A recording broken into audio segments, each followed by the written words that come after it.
News 18 বিশেষ অনুষ্ঠানলৈ আপোনালোক সকলোকে স্বাগতম জনাইছোঁ। আজি এক বিশেষ কাৰ্যসূচী লৈ পেলাই আপোনালোকৰ ওচৰলৈকে আহিছোঁ আৰু অসমৰ বহুকেইটা দল সংগঠনৰ জ্যেষ্ঠ প্ৰতিনিধিবৰ্গ আছে, বিশিষ্ট বুদ্ধিজীৱীসকল আছে আৰু অগ্ৰণী লোকসকল আছে। আমাৰ মুখ্য টাৰ্গেটটোৱেই হ'ল যে পৰেশ বৰুৱা নেতৃত্বাধীন আলফা স্বাধীনৰ সৈতে ভাৰত চৰকাৰ অসম চৰকাৰ আলোচনাৰ যি দুমোজা সাৰ্বভৌম স্বাধীন অসমৰ সেই দাবী, সেই বিষয়টোলৈ ওলমি ৰৈছে।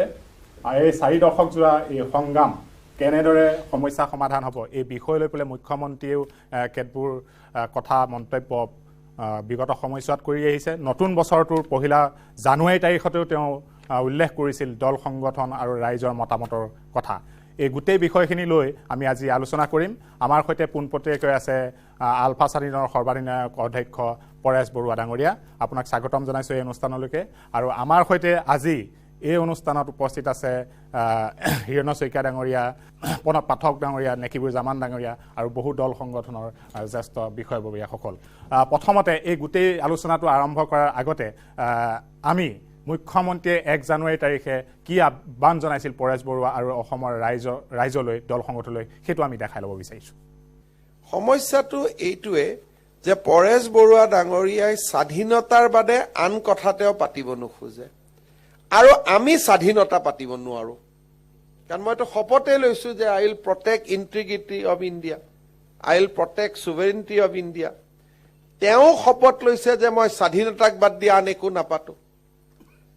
সেইকাৰণে সৌহাৰ্দ্য হ'ব পাৰে, আলাপ আলোচনাৰ দুৱাৰো খোলা থাকে, কিন্তু সমাধান কৰাৰ বাবে কোনোবা এটা পক্ষ পিছুৱাই আহিব লাগিব।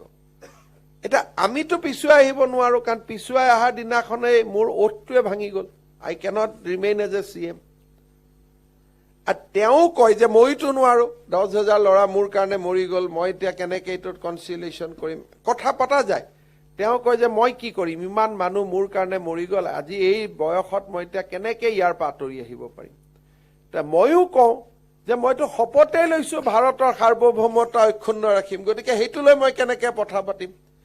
গতিকে দিছ টু আৰ ইৰিকনচিলিয়েবল ডিফাৰেঞ্চ। এইটো এটা মীমাংসা নোহোৱা এটা বিষয়। এতিয়া ইয়াত ডিপেণ্ড কৰিব যে অসমৰ জনসাধাৰণৰ মৰেল প্ৰেছাৰ, যে আমাক স্বাধীনতা নালাগে। সেই ধৰণৰ যদি পৰেশ বৰুৱা ডাঙৰীয়া কোনোবা এটা বিশ্বাস দিব পাৰে যে স্বাধীনতাৰ দাবীটো আপুনি এৰিলেও অসমৰ মানুহে আপোনাক বিশ্বাসঘাতক বুলি নকয়, কাৰণ আমি নিজেই নিবিচাৰোঁ স্বাধীনতা, ডেফিনেটলি তেওঁৰ মাইণ্ডটোত পৰিৱৰ্তন হ'ব পাৰে।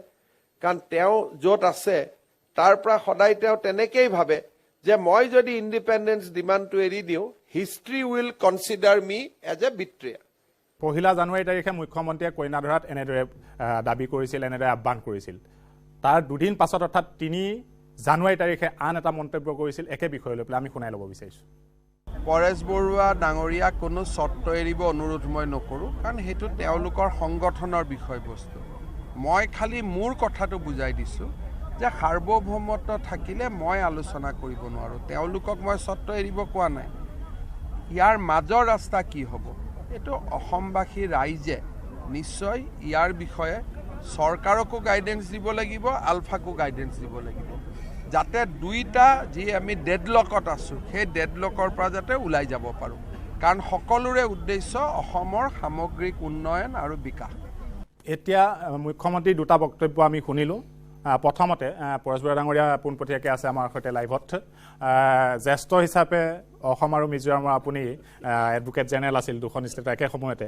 আপোনাৰ পৰা প্ৰণৱ পাঠক ডাঙৰীয়া, আপোনাৰ পৰা মন্তব্য জানিব বিচাৰিম যে আপুনি কি বিচাৰে, পৰেশ বৰুৱা কি ক'ব বিচাৰে, আচলতে কেনেদৰে গোটেই সমস্যাটো সমাধান হোৱাটো আপুনি কাম্য। একচুৱেলি মই যি শুনিলোঁ এই অলপ আগতে আমাৰ অসমৰ মুখ্যমন্ত্ৰী ডাঙৰীয়াৰ 2টা ভাষণৰ যি ক্লিপ শুনিলোঁ, ইয়াৰ পৰা তেওঁ এটা কথা কৈছে, অৱশ্যে মোৰ ভুল হ'ব পাৰে, তেওঁ কৈছে যে মূল বাধা আছে। এতিয়া আলোচনাটোতো অসম চৰকাৰৰ লগত হোৱাৰ কথা বুলি মই নাভাবোঁ, এইটো এটা ভাৰত চৰকাৰৰ লগত হোৱা আলোচনাৰ কথা। গতিকে ভাৰত চৰকাৰৰ কি মন্তব্য এই বিষয়ে, তেওঁতো নিজৰ কথা কৈছে যে, আৰু দ্বিতীয়বাৰ তেওঁ ক'লে যে বৰুৱা ডাঙৰীয়াক মই কেতিয়াও চৰ্ত কোনো আৰোপ নকৰোঁ। মূল কথা হ'ল কি, পৃথিৱীত এনেকুৱা এটা কোনো ধৰণৰ প্ৰব্লেম থাকিব নোৱাৰে যাৰ কোনো চলিউশ্যন নাই। আলোচনাৰ মানে যে কিবা এটা প্ৰি কণ্ডিশ্যন থাকিব লাগিব তেনেকুৱাও কোনো কথা নাই। সদিচ্ছা থাকিলে সকলোৱে আলোচনাত বহিব পাৰে, সকলো ধৰণৰ কথা পাতিব পাৰে। স্বাধীনতা কিয় লাগে, আপুনি কিয় বিচাৰিছে, তেওঁলোকে উত্তৰ দিব যে আমি এইকাৰণে নোৱাৰোঁ। আপুনি ক'ব যে মোৰ যুক্তি এইটো, তেওঁলোকে ক'ব আমাৰ যুক্তি। এই ধৰণৰ কথা আলোচনা কৰাত কোনোতো বাধা থাকিব নোৱাৰে, আৰু আপুনি কেতিয়াও বাধাও দিয়া নাই। আৰু এটা অংশটো আলোচনাত বহিছে, তেওঁলোকে কি ধৰণে আলোচনা কৰি আছে, কি কৰা নাই, সেইটো আপুনি অলপ অৱগত আছে। আমি সিমানকৈ নাজানো কি লেভেলত কথাটো হৈ আছে। কিন্তু আৰু অন্য কথাটো বাদেই, সি NSCৰ লগত আলোচনা কৰা প্ৰায় 50 বছৰৰ ওপৰে হ'ব যেন পাইছোঁ। এতিয়ালৈকেতো কোনো সমাধান ভাৰত চৰকাৰে কৰিব বিচৰা নাই। কিন্তু মুখ্যমন্ত্ৰী ডাঙৰীয়াই যিখিনি কথা ক'লে তাৰ পৰা বুজা যায় তেওঁ নিজৰ কথাটোহে কৈছে যে মই আগবাঢ়িব নোৱাৰোঁ। এইটো ভাৰত চৰকাৰে কৈছিল নাই যে আমি আগবাঢ়িব পাৰিম নে নোৱাৰিম। হয়, নেকিবুজামান আছে। আজি অসমত প্ৰতিজন মানুহে এটা সৌহাৰ্দ্যপূৰ্ণ পৰিৱেশত এক আলোচনা সকলোৱে বিচাৰিছে শান্তিপূৰ্ণভাৱে। আৰু আমি বিগত 42টা বছৰ খুব ওচৰৰ পৰা আলফা আজিৰ বৰ্তমান দিনত স্বাধীন আলফাৰ সংগ্ৰামখন আমি বহু ওচৰৰ পৰা দেখিছোঁ। প্ৰায় 15,000 ডেকা পাহুৱাল ডেকাৰ নিজৰ মানে জীৱন ত্যাগ কৰিছে, গাঁও ভূঁই নিশেষ কৰি পেলোৱা হৈছে। আৰু তাৰপিছত পৰেশ বৰুৱাই যে আলোচনাৰ পক্ষপাতি আমি যেতিয়া PCC গঠন কৰিলে, সেই PCC গঠন কৰাৰ পিছত আমি ভাবিছিলোঁ যে পৰেশ বৰুৱা যিহেতু আলোচনাৰ পক্ষপাতি, গতিকে আমি বিশ্বাস এটা কৰিছিলোঁ অসমত এটা শান্তিপূৰ্ণ পৰিৱেশ গঢ়ি উঠিব। কিন্তু তেওঁ যেতিয়া PCC টীম দিল্লীলৈ যায়, সেই মুহূৰ্তত 5জন-6জনকৈ মানুহ মাৰি পেলায়। এই মুহূৰ্তে 5জন-6জন সামৰিক বাহিনীৰ হাততে হওক, পুলিচ বাহিনীৰ হাততে হওক, প্ৰতিটো আলোচনাৰ সময়ত আমি দেখিছোঁ যে প্ৰকৃততে যিবিলাক ব্যুৰোক্ৰেট, যিবিলাক বিষয়া পৰ্যায়ত এই আলোচনা কোনেও নিবিচাৰে, আৰু যাৰ কাৰণে এনেধৰণৰ হত্যাবিলাক কৰি থকা আমি দেখিবলৈ পাইছোঁ। আৰু তাৰপিছত যেতিয়া দিল্লীত প্ৰধানমন্ত্ৰী যেতিয়া মনমোহন সিং আছিল, তেওঁ কৈছিল সকলো বিষয়বস্তুৰ ওপৰত আলোচনা হ'ব পাৰে, প্ৰয়োজন হ'লে তৃতীয় ৰাষ্ট্ৰতো এই আলোচনা হ'ব পাৰে। আজিৰ দিনত অসমৰ মুখ্যমন্ত্ৰীৰ এখতিয়াৰৰ কথা আহিছে। হয়, আমাৰ শ্ৰদ্ধা প্ৰণৱ পাঠক দাই কথাখিনি স্পষ্টভাৱে কৈছে, যদি সেই এখতিয়াৰটো কেন্দ্ৰীয় চৰকাৰৰ পৰা অসমৰ মুখ্যমন্ত্ৰীৰ হাতলৈ আহিছে, আৰু তেওঁৰো এটা দায়িত্ব আছে প্ৰপ'জেল দিয়াৰ, যে তেওঁৰ বক্তব্যটো যে তেওঁ সাৰ্বভৌমত্বৰ ওপৰত তেওঁ বক্তব্য ৰাখিব, আলোচনা কৰিব নোৱাৰে ব্যক্তিগত লেভেলত। কিন্তু আমি বিচাৰিছোঁ যে আলোচনাৰ প্ৰক্ৰিয়াটো আৰম্ভ হওক। সেই আলোচনাই যে কালিয়ে একটা স্বাধীন হৈ যাব অসম বা উত্তৰ পূৰ্বাঞ্চল, সেই প্ৰশ্নটোৰ সলনি আমাৰ সাৰ্বভৌমত্ব যদি অৰ্থনৈতিক সাৰ্বভৌমত্ব, ৰাজনৈতিক সাৰ্বভৌমত্ব, সাংবিধানিক আমাৰ ৰক্ষা কৱচ যদি হয়, অসমীয়া জাতিটো দৈনন্দিনভাৱে ই নিশেষ হৈ গৈ আছে, অসমীয়া ভাষা সংস্কৃতি সাহিত্য নিশেষ হৈ গৈ আছে, আৰু আমাৰ 15,000 যি পাহুৱাল ডেকাৰ ইতিমধ্যে মৃত্যু ঘটিছে, আমাৰ ভৱিষ্যতৰ 15 লাখ মানুহ কমি গৈছে, আৰু অসমীয়া জাতি লাহে লাহে সংখ্যালঘুলৈ ই নিম্নগামী হৈছে। গতিকে আজিৰ দিনত আমি আশা কৰিম, মানুহৰ খুব অত্যন্ত বিশ্বাস আছে পৰেশ বৰুৱাৰ ওপৰত, তেখেতে অন্ততঃ কোনটো দিশেৰে আলোচনা কৰিলে জাতিটো ৰক্ষা পৰে, আমি সাংবিধানিক ৰক্ষা কৱচ পাওঁ, আমি স্বাধীনতা আমাৰ বাক স্বাধীনতাৰ লগে লগে আমাৰ যাতে অৰ্থনৈতিক, সামাজিক, ৰাজনৈতিক আমি স্বাধীনতা পাওঁ, এই বিষয়বস্তুৰ ওপৰত আলোচনাৰ প্ৰক্ৰিয়াটো আৰম্ভ কৰিলে কেন্দ্ৰীয় চৰকাৰ আৰু আলফাৰ মাজত পোনপটীয়াভাৱে মই ভাবোঁ এটা সুফল হয়তো আগন্তুক দিনত আমি দেখিবলৈ পাম। হয়, পৰেশ বৰুৱা ডাঙৰীয়াৰ পৰা এটা প্ৰতিক্ৰিয়া, প্ৰথম প্ৰতিক্ৰিয়াটো জানিব বিচাৰিম। বিশেষকৈ অসম ভাৰত সংঘাত উৰ পেলাবৰ কাৰণে যি অনুষ্ঠান আৰম্ভ কৰা হৈছে, প্ৰথমে মই ধন্যবাদ জনাইছোঁ। লগতে উপস্থিত আমাৰ যিসকল সমাজৰ গণ্যমান্য ব্যক্তি, বিশেষকৈ বুদ্ধিজীৱী, সাংবাদিক আৰু বিভিন্ন দল সংগঠনৰ নেতাসকললৈ মই আন্তৰিক বৈপ্লৱিক অভিনন্দন জনাই, বিশেষকৈ আমাৰ প্ৰণৱ পাঠক ডাঙৰীয়াই যি প্ৰথম বক্তব্য ৰাখিছিলে, বিশেষকৈ অসম ভাৰত সংঘাতৰ উৰ পেলাবৰ কাৰণে বা পেলোৱাৰ ৰাস্তাত যি তেখেতৰ মতামত আগবঢ়াইছে বহুমূলীয়া, এই মতামতৰ ওপৰতে মই দুই এটা ক'বলৈ ওলাইছোঁ। প্ৰথম কথাটো হ'ল, আপোনালোকে নিশ্চয় শুনিছে অসমৰ বিভিন্ন চেনেলত অসমৰ মুখ্যমন্ত্ৰীগৰাকীয়ে 1 জানুৱাৰী আৰু 3 জানুৱাৰী তেখেতৰ যি বক্তব্য ৰাখিছিলে, বিশেষকৈ অসম ভাৰত সংঘাতৰ কাৰণে যি আলোচনা যে প্ৰয়োজন আছে, সেই বিষয়ত তেখেতে নিজৰ দুৰ্বলতা কথাখিনি অৱশ্যে কৈছে। কিন্তু ইয়াৰ আচল কথাটো আমি সকলোৱে আহিব লাগিব, আৰু আমি সকলোৱে জানিব লাগিব যে অসমৰ মুখ্যমন্ত্ৰীগৰাকীৰ লগত সংযুক্ত মুক্তি বাহিনী অসম স্বাধীনে কেতিয়াও কথা পাতিম বুলি কোৱা নাছিলে, আৰু তেখেতৰ এইটো ক্ষমতাৰ বাহিৰত। যিহেতু নেকি অসমৰ মুখ্যমন্ত্ৰীগৰাকী বৰ্তমান যি হিমন্ত বিশ্ব ডাঙৰীয়াৰ দিল্লীত বহুতেই কৈছে, অসমৰ জনগণে কৈছে যে এটা প্ৰভাৱ আছে আৰু সেই পৰিপ্ৰেক্ষিত আৰু তেখেতে নিজেও আগবাঢ়ি আহিছে যে এই সংঘাতটো মোক এটা সুযোগ দিব লাগে। আমাকো কৈছিলে যে মোক এটা সুযোগ দিব লাগে, আলোচনাৰ পাতনি মেলিব পৰা, মই দুৱাৰ মোকালিব পাৰোঁ নেকি। আৰু সেই কথাটো তেখেতে বাৰে বাৰে কৰিছিলে বা এতিয়াও কৈ আছে। আৰু তাৰ পৰিপ্ৰেক্ষিতত আমি কৈছিলোঁ আমি এটা ইংলিছৰ এটা শব্দ ব্যৱহাৰ কেটেলিষ্ট, আৰু সেই শব্দটো আপোনালোকক মই অসমীয়ালৈ আকৌ বিশ্লেষণ কৰি মই ধৃষ্টতা দেখাব যোৱা নাই, সকলোৱে শব্দটো জানে শব্দটো জনাৰ কাৰণে। আৰু জনগণৰ এই কেটেলিষ্ট কোনোবাই সুধিলে আপোনালোকে তাৰ ব্যাখ্যাটো দি দিব।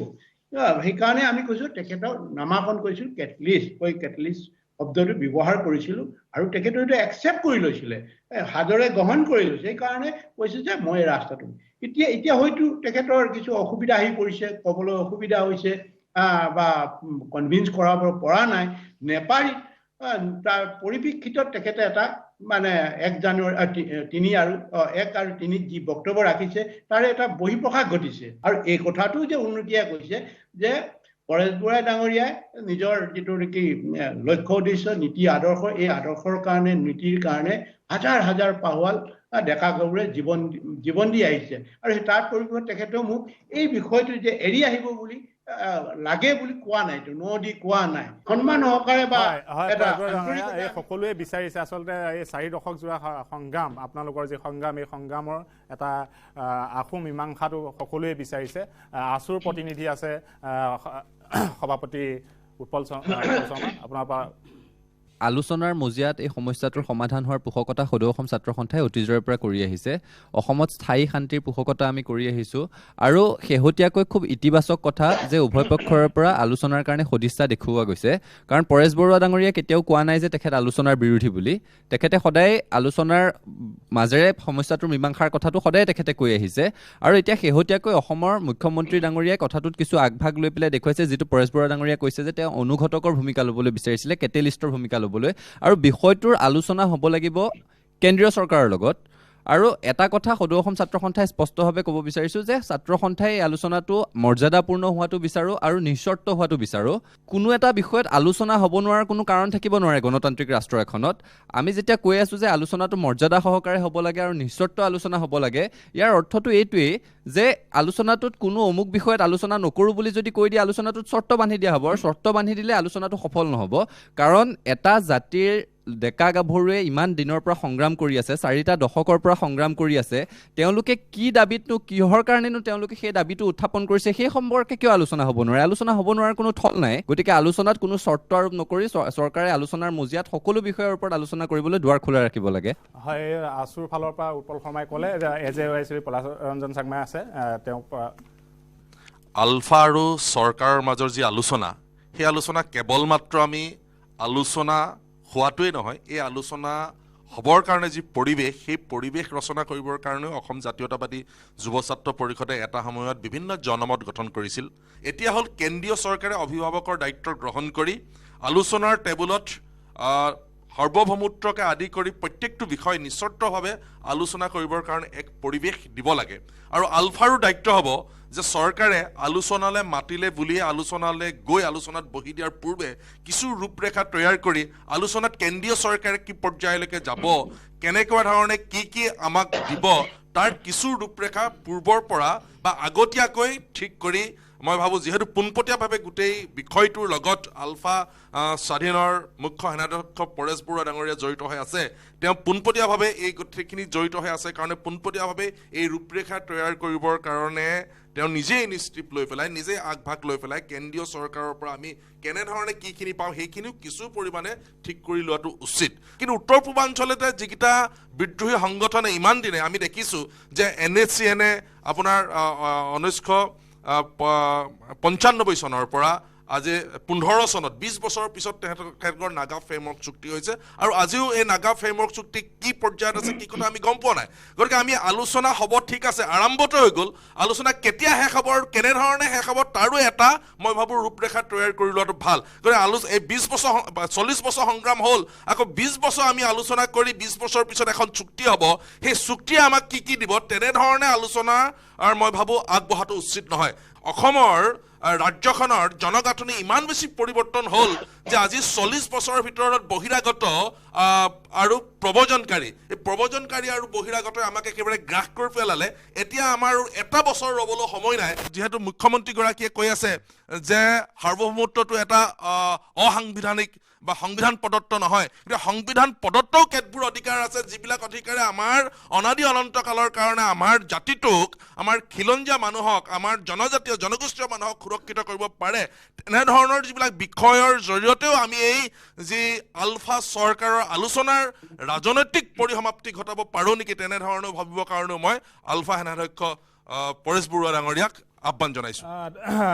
ধন্যবাদ পলাশন চাংমাই ডাঙৰীয়া। এটা বিৰতি লৈ লৈছোঁ, এটা বিৰতিৰ সময় হৈছে, এটা চমু বিৰতি। ধন্যবাদ। সাধাৰণ ষ্টীল এনেকৈ পৰে, মাইথন ষ্টীল এনেকৈ পৰে, ধমকৈ।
বিৰতিৰ পিছত পুনৰ আহিছোঁ উভতি মূল অনুষ্ঠানলৈকে। বহু আছুৰ আৰু এজ এ YCPৰ ফালৰ পৰা তেওঁলোকৰ মন্তব্যখিনি দিলে। এতিয়া পোনপটীয়াকৈ পৰেশ বৰুৱা ডাঙৰীয়া আপোনাৰ প্ৰতিক্ৰিয়াখিনি জানিব বিচাৰিছোঁ। ভূ ৰাজনীতিৰ অধিকাৰ, ভূ ৰাজনীতিৰ অধিকাৰটো কোনো ধৰণৰ সমস্যা নহয়। এই ভূ ৰাজনীতিটো আমাৰ প্ৰাপ্য, আৰু প্ৰাপ্যৰ কাৰণে আমি মানে এইটো ৰাজনৈতিকভাৱে আমাৰ যুদ্ধ চলাই আছো। ৰাজনৈতিকভাৱে এখন যুদ্ধ, ৰাজনৈতিক যুদ্ধ। এখন সহস্ৰ বিপ্লৱ হলেও এখন প্ৰকৃততে ৰাজনৈতিক যুদ্ধ। আৰু এই যুদ্ধৰ উৰ পেলাবলৈ হলে আৰু আমাৰ যিটো লক্ষ্যত উপনীত হবলৈ হলে আমি এই বিষয়টো আলোচনা কৰিবই লাগিব। ইয়াৰ বিকল্প নাই। আৰু আলোচনা কৰিব নোৱাৰা পৃথিৱীত নাইতো। সুস্থ গণতন্ত্ৰ য'ত মানে ব্ৰতি আছে, সেইসকলত এই ধৰণে মিলিটাৰী মাইকটো দি দমন কৰিবলৈ বিচৰা নাই। আৰু এই কথাবিলাক আমি যদি জানো, তেতিয়াহ'লে কিন্তু জানো মানে সকলোৱে জানো, কিন্তু ক'বলৈ অলপ সাহস কৰিছে। আৰু যদি আমি আমাৰ পলিটিকেল ডাইলেক্টটো এই বিষয়ত ডাইলেক্ট কেনেকৈ আমি মানে সম্পদৰ কথা ক'ব পাৰোঁ, কেনেকৈ আমাৰ ইণ্ডিয়ান ফ্ৰেমৱৰ্কত নাইতো, কনষ্টিটিউশ্যনত নাই এইবিলাক কথা যে এই এনেকৈ এখন ৰাজ্যক দিব লাগে, কি কয় বা সিহঁতৰ সম্পদৰ অধিকাৰ দিব লাগে, আমুক অধিকাৰ দিব লাগে। এইটো এনেকুৱা ধৰণৰ কনষ্টিটিউশ্যন বনাই থৈছে, তাততো আমি কেনেকৈ কথা পাতিম তাত? প্ৰথমে সেইকাৰণেতো এইটো আমাক মুখনি মাৰি দিল যে এইটো সাৰ্বভৌম স্বাধীন অসমৰ ওপৰত কথা পাতিব নোৱাৰো বুলি কয়। তেতিয়াহ'লে অন্য কি ক'ব? আমাৰ পেকেজিঙৰ ওপৰত আহিব, ইকনমি পেকেজ, কিবা পেকেজ। এইটো চিৰকালৰ কাৰণে এইটো সমস্যা সমাধান নহয়তো। আৰু হিষ্টৰিকেল ৰাইটটো আমি কিয় এৰিম? হিষ্টৰিকেল ৰাইটটো এৰাৰ কি মানে আমাৰ যুক্তি আছে? কিয় এৰিম আমি? আমাৰ বুৰঞ্জীখন এতিয়া ইয়াণ্ডাবুৰ পেকখন শেষ হৈ যোৱা নাই, ইয়াণ্ডাবুৰ পেক হৈ যোৱা নাই। অন্যান্য আমাৰ যিবিলাক মহাত্মা গান্ধীয়ে লিপিবদ্ধভাৱে এইটো ৰেকৰ্ডেড হৈ আছে, বিভিন্ন কিতাপে আদি কৰি এতিয়াও জৱাহৰলাল নেহৰুৱে কি কৰিছে, কি কৰি এই যে আমাৰ ভূখণ্ডটো, এই ভূখণ্ডটো যে স্বাধীন আছিলো, এই স্বাধীন যেতিয়া দেশখনক ভাৰত বোলা নামটোৱে কেতিয়াও ভাৰত নামৰ এখন দেশ নাছিল, তাত সেই দেশে আমাক কেতিয়াও পৰাভূত কৰিব পৰা নাছিলে। আমি আজি ভূমিপুত্ৰ কোনোদিনে এনমাছ হোৱা নাই, বিতাড়িত হোৱা নাছিলো, এইবিলাক আমি জানো। আৰু সিহঁতি অকল বিতাড়িত হোৱাবিলাকে ইমূৰৰ পৰা সিমূৰলৈ বিতাড়িত হৈ আছে। সেই বিতাড়িত সকলে কিন্তু এইটো ভাৰত নামৰ সেইটো প্ৰতিষ্ঠা কৰিছে। আকৌ এতিয়া আপোনালোকে চাওক, 200 বছৰে হোৱা নাই, ইয়াণ্ডাবুৰখন এতিয়াও ইনভেলিড হোৱা নাই, এতিয়াও সেইটো স্বাধীন হিচাপে আছো। আমি কিয় এইটো কৰা নাই? আমিতো সদায় কোনোদিন ভাৰতৰ হাতত পৰাজিত হোৱা নাছিলো, মোগলেও পৰাজিত কৰিব পৰা নাছিলে। আমি কিয় ক'ব নোৱাৰো আমাৰ এইটো যে অধিকাৰ এইটোৰ ওপৰত আলোচনা কৰিবই লাগিব? আলোচনা নকৰিলে কেৱল মাত্ৰ আমাক চাব ষ্টেণ্ডাৰ্ড বহুৱাই কেৱল মাত্ৰ যিটো নেকি আছুৱে কৰিছিলে, আছুৰ যিটো মানে একে নিশাই চুক্তি কৰি তাৰ পৰৱৰ্তীত কি হ'ল? এইবিলাকৰ আমি কেনেকৈ যাম? প্ৰকৃত ৰাজনৈতিক অধিকাৰৰ ওপৰত আলোচনা হলে গোটেই বিষয়টো এইটো নিৰাময় হ'ব। ইয়াত শান্তিৰ কথা নাই। ইয়াত শান্তি বুলি এটা সংঘাতটো মানে এটা সমাধানৰ পথ ওলাব। এটা সংঘাতটো মানে উৰ পেলাবৰ কাৰণে যিটো বিষয়ৰ ওপৰত আলোচনা কৰিব, সেইটোৰে মানে চাবচাইড কৰি ৰাখি আমাৰ লগত এটা চাব ষ্টেণ্ডাৰ্ড এখন আলোচনা কৰিবলৈ বিচাৰিছে। আৰু সেইকাৰণে ভাৰতীয় সংবিধান ইয়াৰ সমাধানটো ক'ত? ইয়াৰ সমাধানটো ক'ত? চৰকাৰৰ ফালৰ পৰা বিভিন্ন ধৰণৰ কথা কৈ আছে, আপুনিও আপোনাৰ স্থিতিত অটল হৈ আছে, হিৰণ্য শইকীয়া ডাঙৰীয়া আছে, হিৰণ্য শইকীয়া ডাঙৰীয়া আপোনাৰ মতামতখিনি আচলতে সমাধানৰ পথ ক'ত? ভাৰত চৰকাৰে ইতিমধ্যে যিবোৰ ধৰি লওক আলোচনা কৰিলে, এতিয়া পলাশ চামুৱেও কৈছে যে NSCৰ লগত আজি দীৰ্ঘদিন ধৰি আলোচনা কৰি পেলাই আজিলৈকে ফ্ৰেমৱৰ্ক কৰিলে 2015 চনত, আজিলৈকে এইটো মীমাংসা হোৱা নাই। পৰেশ বৰুৱা ডাঙৰীয়াক তেওঁ এটা আহ্বান জনাইছে যে আলোচনাটো যদি হয় তাৰ আগতে এটা মোটামুটি ফ্ৰেমৱৰ্ক কৰি ল'ব লাগিব। ময়ো বহু মঞ্চত বহুত কথা এই বক্তব্য মই ৰাখিছিলোঁ যে সৰ্বভৌমৰ ওপৰতো আলোচনাটো হ'ব লাগে বুলি। তাৰমানে আমি প্ৰথম যেতিয়া PCG হৈ পেলাই গৈছিলোঁ, মনমোহন সিঙৰ ৰেচিডেঞ্চত প্ৰধানমন্ত্ৰী তেওঁৰ নিজৰ বাসগৃহত আমি যেতিয়া কথাখিনি উত্থাপন কৰিছিলোঁ, আমি এই কথাটোৱে কৈছিলোঁ যে আলফাৰ জন্ম হৈছে সৰ্বভৌম অসম প্ৰতিষ্ঠা কৰাত। তাৰ ইভেন বাজপেয়ীও যেতিয়া NSCত আলোচনা আৰম্ভ কৰিছিল পেৰিছত গৈ পেলাই, তেওঁ কিন্তু এটা কথা কৈছিল যে সূৰ্যৰ তলত যিকোনো বিষয়ত আলোচনা হ'ব পাৰে। যেনেকৈ পৰেশ বৰুৱা ডাঙৰীয়াই কৈছে, এইটো আমাৰ জন্মগত আৰু ঐতিহাসিক হিষ্টৰিকেল, আৰু এইটো ৰাষ্ট্ৰসংঘত যিটো মানে খিলঞ্জীয়াৰ যিটো অধিকাৰ নিজক প্ৰতিষ্ঠা কৰাৰ কাৰণে, ৰাইট টু চেল্ফ ডিটাৰমিনেশ্যন, সেই একে থিয়ৰিতে তাৰমানে আজি পৰেশ বৰুৱা ডাঙৰীয়াই যিখিনি কথা কৈছে বা আজি ইমান বছৰ আজি 43 বছৰ যে সংগ্ৰামত চলি আছে, তাত দুটা পটভূমি, এটা হ'ল হিষ্টৰিকেল আৰু এটা হ'ল পলিটিকেল, যিটো নেকি ৰাষ্ট্ৰসংঘৰ মানে অনুমোদন দিয়া এটা পলিটিকেল পেকেজ বুলি ক'ব লাগিব, য'ত খিলঞ্জীয়াখিনিৰ যেতিয়া বিপদ হয় তেতিয়াহ'লে খিলঞ্জীয়া মানুহখিনি সেইখিনি অধিকাৰ থাকে নিজক সাব্যস্ত কৰাৰ কাৰণে, স্বাধীনতাৰ কথা কোৱাৰ কাৰণে। তো ইয়াণ্ডাবু চুক্তিৰে অলপ বেমানি কৰি অসমক গ্ৰাস কৰিছিল তেতিয়া ব্ৰিটিছখিনিয়ে, কাৰণ চুক্তিখন চহী হৈছিল ব্ৰিটিছ আৰু বাৰ্মিজখিনিৰ মাজত, তাকো ইয়াণ্ডাবুত। আৰু সেই হিচাপে অসম, মণিপুৰ বা কাছাৰ এণ্ড জয়ন্তীয়া এই 4খন দেশক একচুৱেলি কেপচাৰ কৰিলে তেতিয়া। ইতিহাসটো একদম দীঘলীয়া, সংঘাতপূৰ্ণ। এতিয়া সমাধানৰ পথটো কেনেধৰণে? আমি কৈছোঁ যে সৰ্বভৌমত্বৰ ওপৰত আলোচনা কৰা মানে অলপ আগতে কৈছোঁ যে সৰ্বভৌমত্ব দিলে নুবুজায়, আৰু আলোচনাৰ খাতিৰত আলোচনা হৈ দীঘলীয়া হ'ব নালাগে। তাৰ আগতে কিছু বস্তু নিৰ্ণয় কৰি ল'ব লাগিব। আমাক যিখিনি চিম্বল অফ ছভাৰেইনিটি, ধৰি লওক আমাৰ এখন সুকীয়া সংবিধান, কাৰণ অসমৰ পৰিস্থিতি বেলেগ ৰাজ্যৰ নিচিনা নহয়, ইয়াত বিদেশী গ্ৰাস কৰিছে, অসমত খিলঞ্জীয়া মানুহখিনি লাহে লাহে সংখ্যালঘু হৈ পৰিছে। তো লাহে লাহে আমাৰ ৰাজনৈতিক আমাৰ যিখিনি পাৱাৰ এইটো শ্বিফ্ট হৈছে, আমাৰ মাটি গ্ৰাস হৈছে, তো আমাৰ সামাজিক সাংস্কৃতিক দিশত ভাবুকি আহিছে। তো তেনে ক্ষেত্ৰত আমাৰ এখন যিটো আলোচনা হ'ব আমাৰ এখন সুকীয়া সংবিধান আমাক লাগিবই আৰু এখন আমাক সুকীয়া পতাকা লাগিব, যিটো নাগাসকলে বিচাৰি আছে সেইটো সাধাৰণ কথা। কাৰণ আজি USA 50খন ষ্টেটৰ তাতো ডেমক্ৰেচি চলি আছে, তাত 50খন ষ্টেটৰ নিজৰ সুকীয়া সংবিধান আছে, নিজৰ ফ্লেগ আছে আৰু ফেডাৰেল ল তাতে ইম্প'জ হয়। য'ত আমাৰ আপোনাৰ ওচৰলৈকে আকৌ আহিম। মটক যুৱ ছাত্ৰ সন্মিলনী মিণ্টু বৰপাত্ৰ আছে। সমস্যাৰ সমাধানটোৰ পথটো কেনেকুৱা হোৱাটো বিচাৰে? আমি সকলোৱে অসমবাসী সকলোৱে বিচাৰি থাকোঁ, বিভিন্ন সময় আমি কৈ থাকোঁ যে এইটো এটা মানে উৰ্পৰক। কাৰণ আলফাৰ সংগ্ৰামখনক আমি ওলাই কৰিব পৰা বিধৰ সংগ্ৰাম নহয়। আলফা এটা অসমবাসী সত্তা আৰু অসমৰ প্ৰতিজন ব্যক্তি হৃদয়ত আজিৰ তাৰিখত আলফা আছে। গতিকে অসমবাসীও দায়িত্ব পালন কৰিব লাগিব। আৰু অসমৰ সকলো ৰাজনৈতিক দলক আমি কওঁ যে কংগ্ৰেছ হওক, AUDF, ৰাজ্যৰ দল অখিল গগৈ সকলোৱে কিন্তু এই আলফা সমস্যাটোৰ ক্ষেত্ৰত কিন্তু কেতিয়াও মানে বোকা চুতীয়া ৰাজনীতি কিবা মানে নিজৰ ব্যক্তিগত ৰাজনীতি পৰিহাৰ কৰি এই সমস্যাটোৰ ক্ষেত্ৰত কিন্তু অসমৰ মুখ্যমন্ত্ৰী মহোদয় সহযোগ আগবঢ়াওক যাতে মুখ্যমন্ত্ৰী মহোদয় এটা পদক্ষেপ লৈ দিল্লীক জনাব পাৰে। গতিকে এইটো আমাৰ স্পষ্ট কথা। আমি বিচাৰোঁ যে আলফা আৰু চৰকাৰৰ যিটো সংঘাত, অসম ভাৰতৰ যিটো সংঘাত, এইটো উৰ পৰিব লাগে আৰু এটা সফল পৰিসমাপ্তি ঘটি যাতে অসমবাসী চৰকাৰৰ ফালৰ পৰাও সেইখিনিয়ে কৈ আছে, কিন্তু সমস্যাৰ পথটো এতিয়ালৈকে ওলোৱা নাই। KMSSৰ দেৱান শৰ্মা ডাঙৰীয়া আছে, আপোনাৰ কেনেধৰণে বিচাৰিব আপুনি? 42 বছৰ হ'ল আলফাৰ জন্ম হোৱা আৰু এই সময়ছোৱাত প্ৰায় 15,000তকৈ অধিক আমি যুৱতীক হেৰুৱাইছোঁ। আজি আলোচনা বুলি কেইবাবাৰো হৈছে, কিন্তু গণতান্ত্ৰিকভাৱে সকলো সমস্যা সমাধান কৰিব পাৰি। হয়, আমি প্ৰত্যেকটো কথাই চালি জাৰি চাব লাগিব।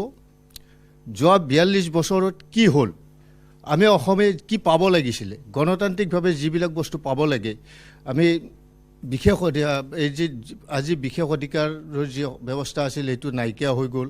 আমাৰ 6 জনগোষ্ঠীক জনজাতিকৰণৰ ব্যৱস্থা কৰিব লাগে।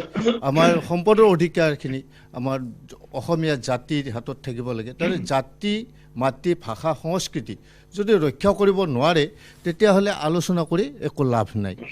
মই সেইকাৰণে আজি ইয়াৰ পৰাই পৰেশ বৰুৱা ডাঙৰীয়া আৰু ভাৰতৰ প্ৰধানমন্ত্ৰী তথা অসমৰ মুখ্যমন্ত্ৰীক আহ্বান জনাওঁ যে আলোচনা কৰক। যি আলোচনাই গণতান্ত্ৰিকভাৱে অসমীয়া জাতিক ৰক্ষা কৰিব পাৰে, অসমীয়া জাতিৰ সংস্কৃতি, ভাষা, সম্পদৰ অধিকাৰ অসমীয়া জাতিৰ হাতত থাকে, তেনেকুৱা এটা আলোচনা হোৱাটো আমি বিচাৰোঁ। ধন্যবাদ দেৱান শৰ্মা ডাঙৰীয়া। পৰেশ বৰুৱাৰ পৰা পোনপটীয়াকৈ আমি তেওঁৰ প্ৰতিক্ৰিয়া জানিম, কিন্তু এটা চমু বিৰতি লৈছোঁ। বিৰতিৰ পাছত পৰেশ বৰুৱাৰ পৰা আমি প্ৰতিক্ৰিয়াটো লৈছোঁ। সাধাৰণ স্টিল এনেকৈ পৰে, মাইথন স্টিল এনেকৈ পৰে, ধমকৈ।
বিৰতিৰ পিছত পুনৰ উভতি আহিছোঁ।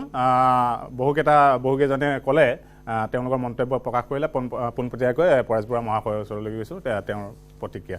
প্ৰথমে আমাৰ হিৰণ্য শইকীয়া ডাঙৰীয়াই যিখিনি কথা কৈছে, কথাখিনি কোনো এৰাই চলাৰ প্ৰশ্ন আহিব নোৱাৰে। আৰু ইয়াত যিসকল ব্যক্তি বহি আছে, বিশেষকৈ হিৰণ্য শইকীয়াই অসম ভাৰত সংঘাত উৰ পেলাবৰ কাৰণে আমি যি PCG গঠন কৰিছিলোঁ, তেখেত তাতে এজন সক্ৰিয় সদস্য আছিলে আৰু সেইকাৰণে তেখেতৰ অভিজ্ঞতা আছে কেনেকৈ কি ধৰণৰ আলোচনাৰে পাতনি মেলিলে গভৰ্ণমেণ্ট অফ ইণ্ডিয়াই আমাক প্ৰতাৰণা কৰিব নোৱাৰে। আৰু আমি এটা যে ৰাজনৈতিকভাৱে আমি যে টেবুল ফাইট কৰিব পাৰোঁ বা কৰিবলৈ হ'লে কেনেকুৱা অভিজ্ঞতা লাগিব, কেনেকুৱা ধৰণৰ চিন্তাৰ চৰ্চা, কেনেকুৱা ধৰণৰ ৰণকৌশল। এইটো ৰণকৌশল ইও এখন যুদ্ধ, টেবুলৰ যুদ্ধ। এই টেবুল যুদ্ধৰ কাৰণে আমি কেনেকুৱাভাৱে মানে প্ৰস্তুত হ'ব লাগিব, ইয়াৰ কাৰণে কি কি বস্তু আমাক লাগিব। আৰু ইয়াৰ অৰ্থ নহয় যে আলোচনা যোৱাৰ আগতে আমাক কিছুমানে কয় এৰা ধৰা শব্দবিলাক ব্যৱহাৰ কৰে, তেখেতেতো কৰা জানিছে। এৰা ধৰা কৰিবলৈ গ'লে কি থাকিব?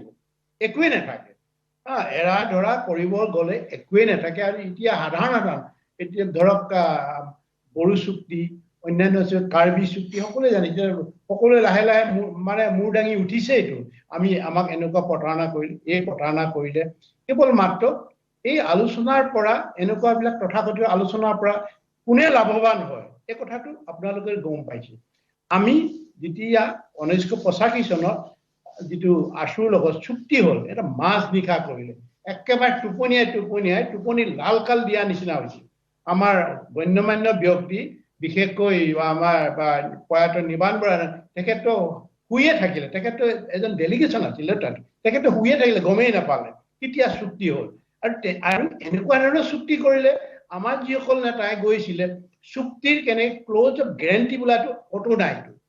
ক্ল'জ অফ গেৰেণ্টি বোলা ক'তো নাই। এই চুক্তি কেতিয়া ইমপ্লিমেশ্যন হ'ব আৰু কেনেকৈ ইয়াক ইমপ্লিমেশ্যন কৰিব, তাত কোনো তেনেকৈ বিশদ ব্যাখ্যা নাথাকিলে। আৰু যিসকল আছিলে তেখেতসকলেও সেইটো পূৰণ নাছিলে। কোনোদিনে তেনেকুৱাবিলাক সমস্যা বা বিষয় ইছ্যু এটা মানে নিজৰ পক্ষত আনিবৰ কাৰণে চুক্তি কৰা নাইতো। আজি আমাৰ যিসকল এতিয়া উদীয়মান আমাৰ নেতা আছে, তেখেতসকলেতো আজিলৈকে কোনো এখন চুক্তি কৰি পৰা নাই। ভাৰতীয় যিবিলাক আমোলাৰ লগত, আমোলাৰ যি কূট কৌশল, ৰণকৌশল, আৰু ইহঁতৰ আপোনালোকে চাওক, আমোলাৰ যিবিলাক বহে, best of the best talent থকা, ইহঁতে কৌশলো হওক, মেধাবৃত্তিতে হওক, এনেকুৱা ধৰণৰ ইহঁতি লৈ আহিব, কৌশল লৈ আহিব। তাত আমি যদি একেবাৰে পৰিপুষ্ট নহওঁ আৰু ইহঁতৰ আৰম্ভণিৰ পৰাই যদি ইহঁতৰ মুভমেণ্টবিলাক নেজানো, কি পদক্ষেপ ল'ব, কেনেকৈ বহুৱাবলৈ বিচাৰিছে, তেতিয়া যদি নেজানো এইবিলাক আমি মানে গঁৰালত সোমাবই লাগিব, আৰু উপায় নাই। তাতে গৈ আপুনি উলংগ হৈ আপুনি গুচি আহক। এইবিলাক হৈ আছেতো। আৰু যিবিলাক আন্তঃৰাষ্ট্ৰীয় চুক্তিবিলাক হৈছে বিভিন্ন দেশত, এই ধৰণৰ সংঘাত, সশস্ত্ৰ বিপ্লৱৰ যিবিলাক সংঘাত, দুই পক্ষৰ ৰাষ্ট্ৰ আৰু বিপ্লৱী সংগঠনৰ মাজত যিবিলাক আলোচনা হয়, চৌকল যি পিষ্টক বুলি কয়, ৰাষ্ট্ৰপক্ষে মানে পিষ্টক ক'ব, আমি ক'ম প্ৰকৃতাৰ্থ আমি সংঘাত সমাধানৰ আলোচনা টক্স হ'ব, মানে কনফ্লিক্ট ৰিজলিউশ্যন টক্স হোৱাটো বা সেইটো আমি পোষকতা কৰোঁ। তাত আপুনি যে ৰাষ্ট্ৰপক্ষে বিভিন্ন ধৰণৰ লগাই আছে, আলোচনাৰ নামত আলোচনা। এটা কিছুমানে আমাক দিহাপৰাও কৈছে, আমি দিহাপৰাৰ আন্তৰিকতাই, আমাৰ ক্ষোভ নাই, আন্তৰিকতাই লৈছো, খুব মানে হৃদয়ৰ পৰা আমি কথাবিলাক শুনো, আৰু সেইকাৰণে ৰিচিপ্ৰিকেশ্যন কৰিবলৈ আমাৰ সহজ হয়। এটা জাতিৰ ইছ্যুত এটা জাতিৰ জ্বলন্ত দলিল আছে, সকলো আমি এতিয়া মডাৰ্ণ হিষ্ট্ৰীত আমি পাব পাৰোঁ। যেনেকৈ হংকং ঘূৰাই পাইছে, মাকাও ঘূৰাই পাইছে, এইবোৰ মডাৰ্ণ হিষ্ট্ৰীত থকা এইবিলাক চুক্তি যে আজি অসম উন্নতি হৈছে। কাৰ মুখত শুনো? অকল ৰাজনৈতিক নেতাবিলাকৰ আৰু এই ৰাজনৈতিক নেতাবিলাকৰ হেণ্ডছমেন, তেখেতসকলৰ হেণ্ডছমেন কিছুমান থাকে, এই হেণ্ডছমেন বিলাকে কিন্তু এইটো ছাপোৰ্ট কৰে। আজি অসমৰ উন্নতি হৈছে। কি উন্নতি হৈছে? আৰু অসমৰ প্ৰতিটো জনগোষ্ঠীয়ে সমান অধিকাৰ পাইছে। মই যি গোষ্ঠীৰ পৰা নাহক লাগে, কিন্তু এটা জ্বলন্ত প্ৰমাণ দিব বিচাৰো যে সকলো জনগোষ্ঠীয়ে যদি গণতন্ত্ৰ সম অধিকাৰ পাইছে, তেতিয়াহ'লে আজিলৈকে মৰাণ মটকৰ মানে এটাও, আজি দুটা মৰাণ মটকৰ এটাও মিনিষ্টাৰ পাব নালাগে, এনেকুৱা এইটো যোগ্যতা নাই নেকি? যিটো নেকি মৰাণ মটক এই জাতিটো এনেকুৱা, এই দুটা জাতি একেটাই আছিলে, ইয়াতে ব্ৰিটিছে দুভাগ কৰি পেলালে, ধৰ্মগুৰুসকলে দুভাগ কৰি পেলালে। আমাৰ যিবিলাক গণতন্ত্ৰ ইয়াত চলি আছে, ৰাজনৈতিক নেতাবিলাকৰ আজি যদি যিটো ইহঁতৰ মানে নমিনেশ্যন ছাবমিট কৰে, যিটো ইহঁতৰ সম্পত্তি দেখায়, শ্ব' কৰে যে আমাৰ ইমান আছে, এতিয়া যেতিয়া সিহঁতে 5 বছৰ থাকে, কোনোবা সোধেনে কিমান সম্পত্তি হৈছে? কেৱল এই গণতন্ত্ৰৰ যোগেদি ৰাজনীতিৰ নেতাৰ ধন সম্পত্তি ইহঁতে ৰাজভোগ কৰে এই গণতন্ত্ৰৰ যোগেদি, আৰু সেই নেতাসকলক ডিজিপিয়ে হওক, আমাৰ মানে সামাজিক সংগঠন, জাতীয় সংগঠনবিলাকৰ কিছু মই সকলোকে কোৱা নাই, সেইবিলাকৰহে বেছি ধন সম্পত্তি বাঢ়ে, লগত ঠিকাদাৰসকলো বাঢ়িব। সাধাৰণ মানুহ সাধাৰণভাৱে কোনো ধৰণৰ উপকৃত হোৱা নাই। এই গণতন্ত্ৰৰ মানে যোগে আমি যদি ছাপোৰ্ট কৰি আমি যদি আলোচনাত বহিব লগা হয়, তেতিয়া কিন্তু আমি আকৌ পৰাজয় বৰণ কৰিম। এই যে গণতন্ত্ৰক ছাপোৰ্ট দি আমি কৈছো ভাৰতীয় গণতন্ত্ৰক আমি ছাপোৰ্ট কৰিব নোৱাৰো, আৰু সংবিধানৰ ছাপোৰ্ট, সংবিধানে আমাৰতো সংবিধানখনেইতো আমাক ছাপ্ৰেছ কৰি ৰাখিছে, সংবিধানখনেই ছাপ্ৰেছ কৰি আছে। ইয়াৰ পৰা আমি কি বিচাৰো? আমাৰ এটা পথ এটা লাগিব, বিকল্প পথ লাগিব। এই বিকল্প পথটো আপোনালোকে চিন্তা কৰিবলৈ আমাৰ মাননীয় যিসকল পেনেলত আছে, বিভিন্ন দল সংগঠন নেতা আছে, বুদ্ধিজীৱী আছে, এই সকলো আজি চিন্তা কৰাৰ দায়িত্ব আছে। নহলে জাতি যাব, জাতি কৰিলে আমি মানে জাতি গৌৰৱ কোনে ৰক্ষা কৰিব ওলাই আহক বুলি ক'লে মানে আমি সকলোৱে চিঞৰিব পাৰো, হাতে কামে কোনে লাগিব? হাতে কামে লগাৰ আমাৰ নেতা লাগে। আজি আলোচনাৰ কথা কৈছো, এই গোটেই বিষয়টো আমি যদি আলোচনাত ভাৰতীয়সকলক যুক্তি সহকাৰে পৰাভূত কৰিব পাৰো, কিয় নোৱাৰো? আমি ভয় কৰো কেলে? টেবুললৈ যোৱাৰ আগতে আমি পেপুৰা লাগিবলৈ বিচাৰো, আমি মানে একেবাৰে নিম্নমানৰ কথাটো চিন্তা কৰো। আমি সকলোকে কোৱা নাই, কিছুমানে ভাল চিন্তা কৰিছে, কিছুমান আমাৰ নেতা বুদ্ধিজীৱী সেইসকলে কিন্তু নিম্নগামী ফালে আগতেই যাবলৈ বিচাৰে, আগতেই যোৱাটো কামনা কৰে। এইটো কিন্তু আমাৰ মানে আমি কেতিয়াও মানি ল'ব নোৱাৰো। বিশেষকৈ আমাৰ কৃষক মুক্তি সংগ্ৰামৰ নেতাগৰাকী ঠিক কথা কৈছে, তেখেতে ঠিক কথাই। আলোচনা মানে আলোচনা, আমাৰ যি আলোচনাত আমি গোটেই জাতিটোক সুৰক্ষিত কৰিব পাৰো, সুৰক্ষিত কৰে ভৱিষ্যতলৈ এই জাতিক ফলগিৰিক কোনো যাতে আকৌ দ্বিতীয়বাৰ প্ৰতাৰণা কৰিব নোৱাৰে, কোনো যাতে এই মানে জাতিক সদায় মানে এনেকুৱা অৱৰোধ দমনিত কৰি ৰাখিবলৈ বিচাৰে। ইয়াত আজি অসমত আহি বাহিৰৰ আমোলাবিলাক কি দপদপায়, কিহৰ কাৰণে দপদপাই পাইছে? অকল ভাৰতীয় সংবিধানখনৰ কাৰণে। যিহেতু ভাৰতীয় সংবিধানৰ অধীনত সিহঁতৰ সংখ্যাগৰিষ্ঠ এমপি ইউপি এমপি মানে বিশেষকৈ যি পাৰ্লিয়ামেণ্ট মেম্বাৰ, উত্তৰ প্ৰদেশৰ কিমান মেম্বাৰ আছে, বিহাৰৰ কিমান মেম্বাৰ আছে, ৰাজস্থানৰ কিমান মেম্বাৰ, গুজৰাটৰ কিমান মেম্বাৰ আছে, আমাৰ কেইটি মেম্বাৰ আছে এই পাৰ্লিয়ামেণ্টৰ যোগেদি, কেইটি মেম্বাৰ আছে। দিল্লী কি কৰিব আপুনি?